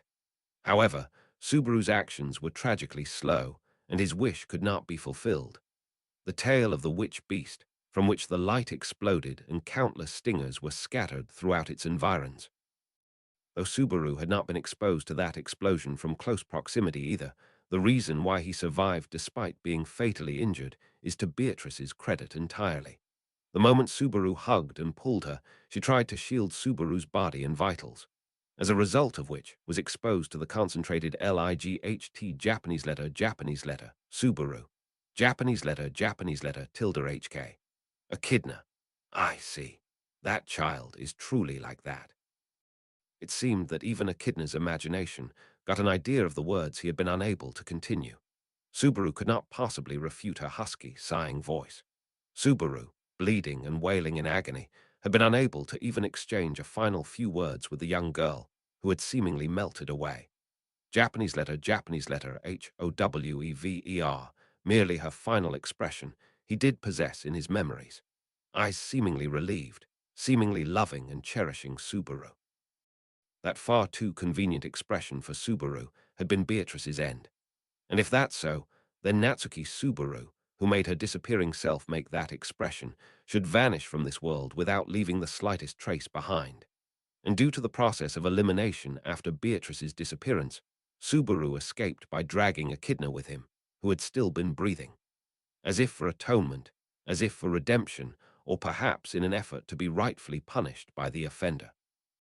And Subaru's such actions were restrained by the feebly breathing Echidna, telling him that it would be pointless for him to do this. She, who had been so enthused about returning Anastasia's body. That, too, was a matter of course.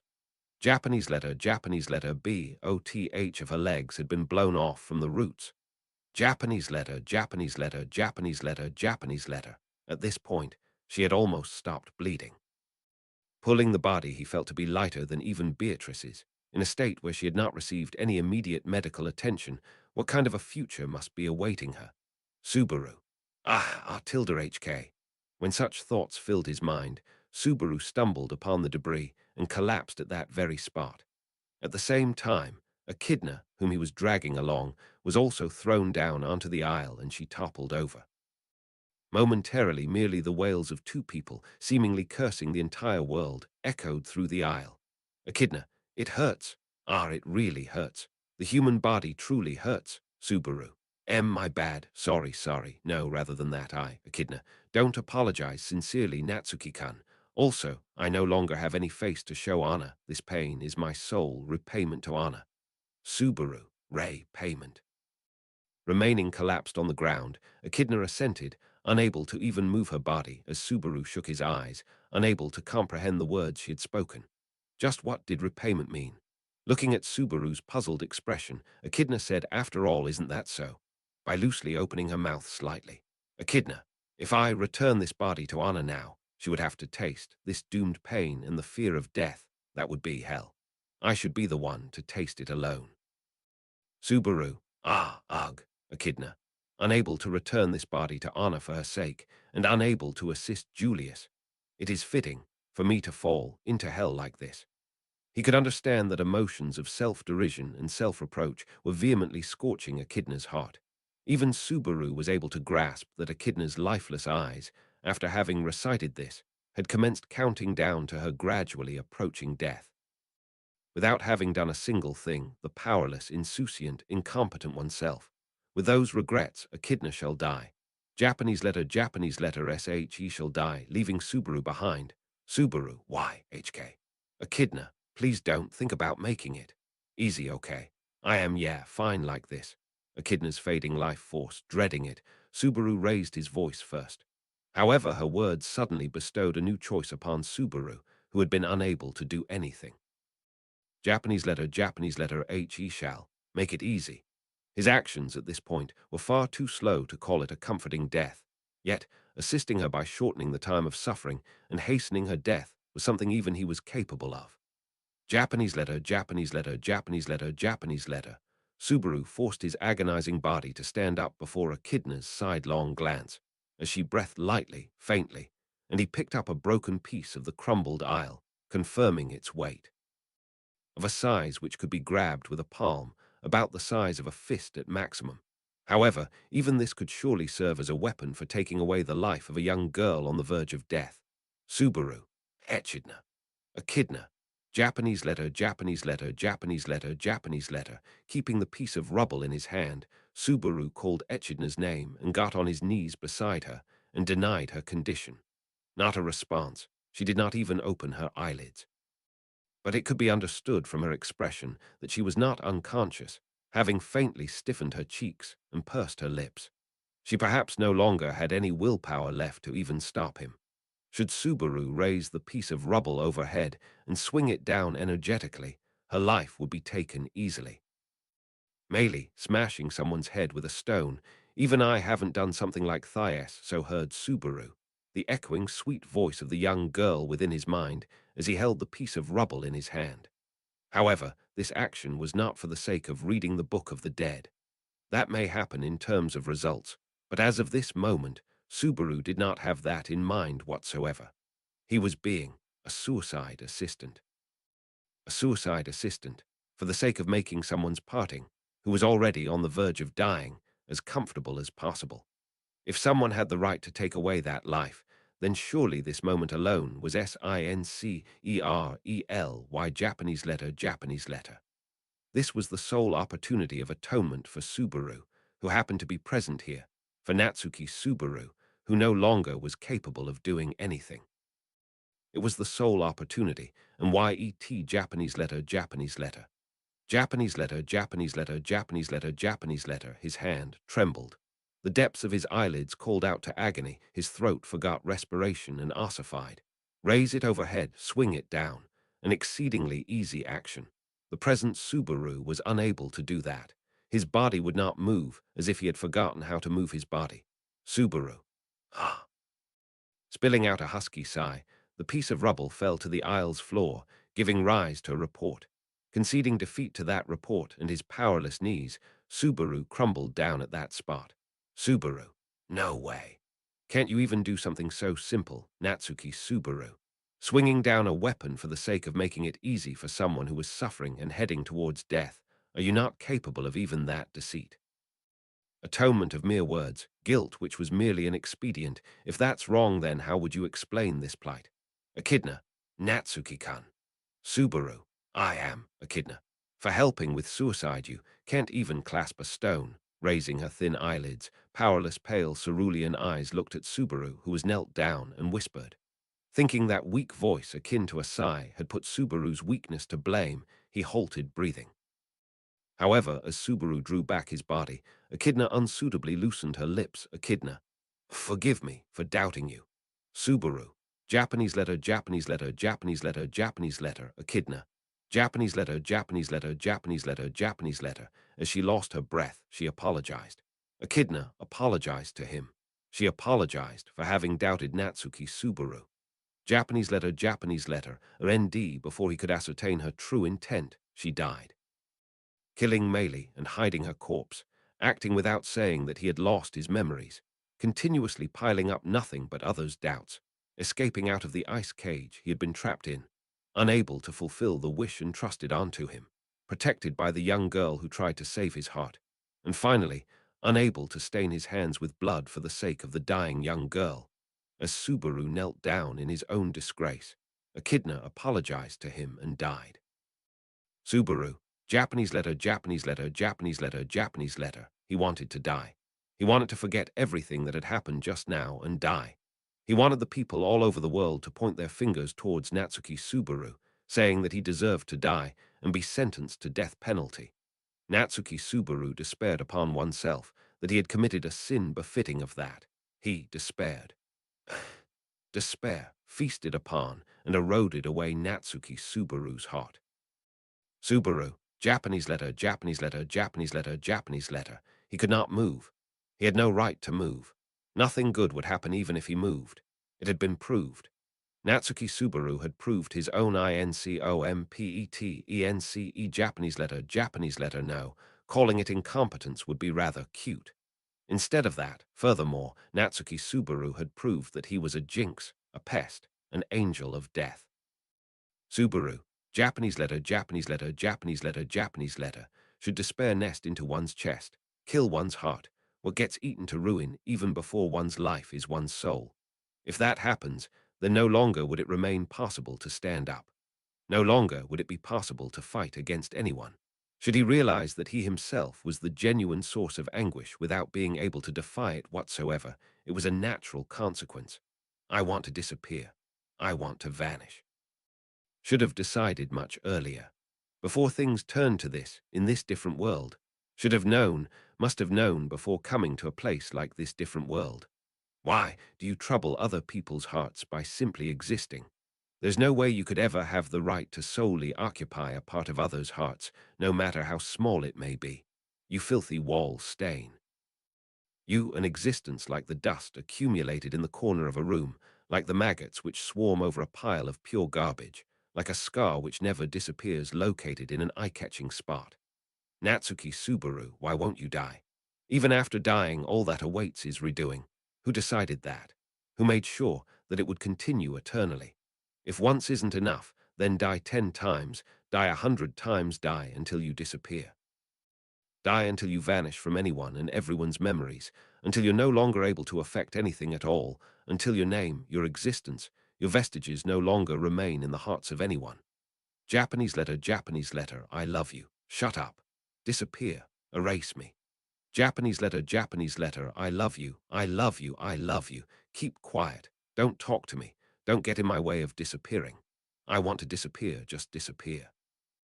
Japanese letter, I love you. I love you. I love you. I love you. I love you.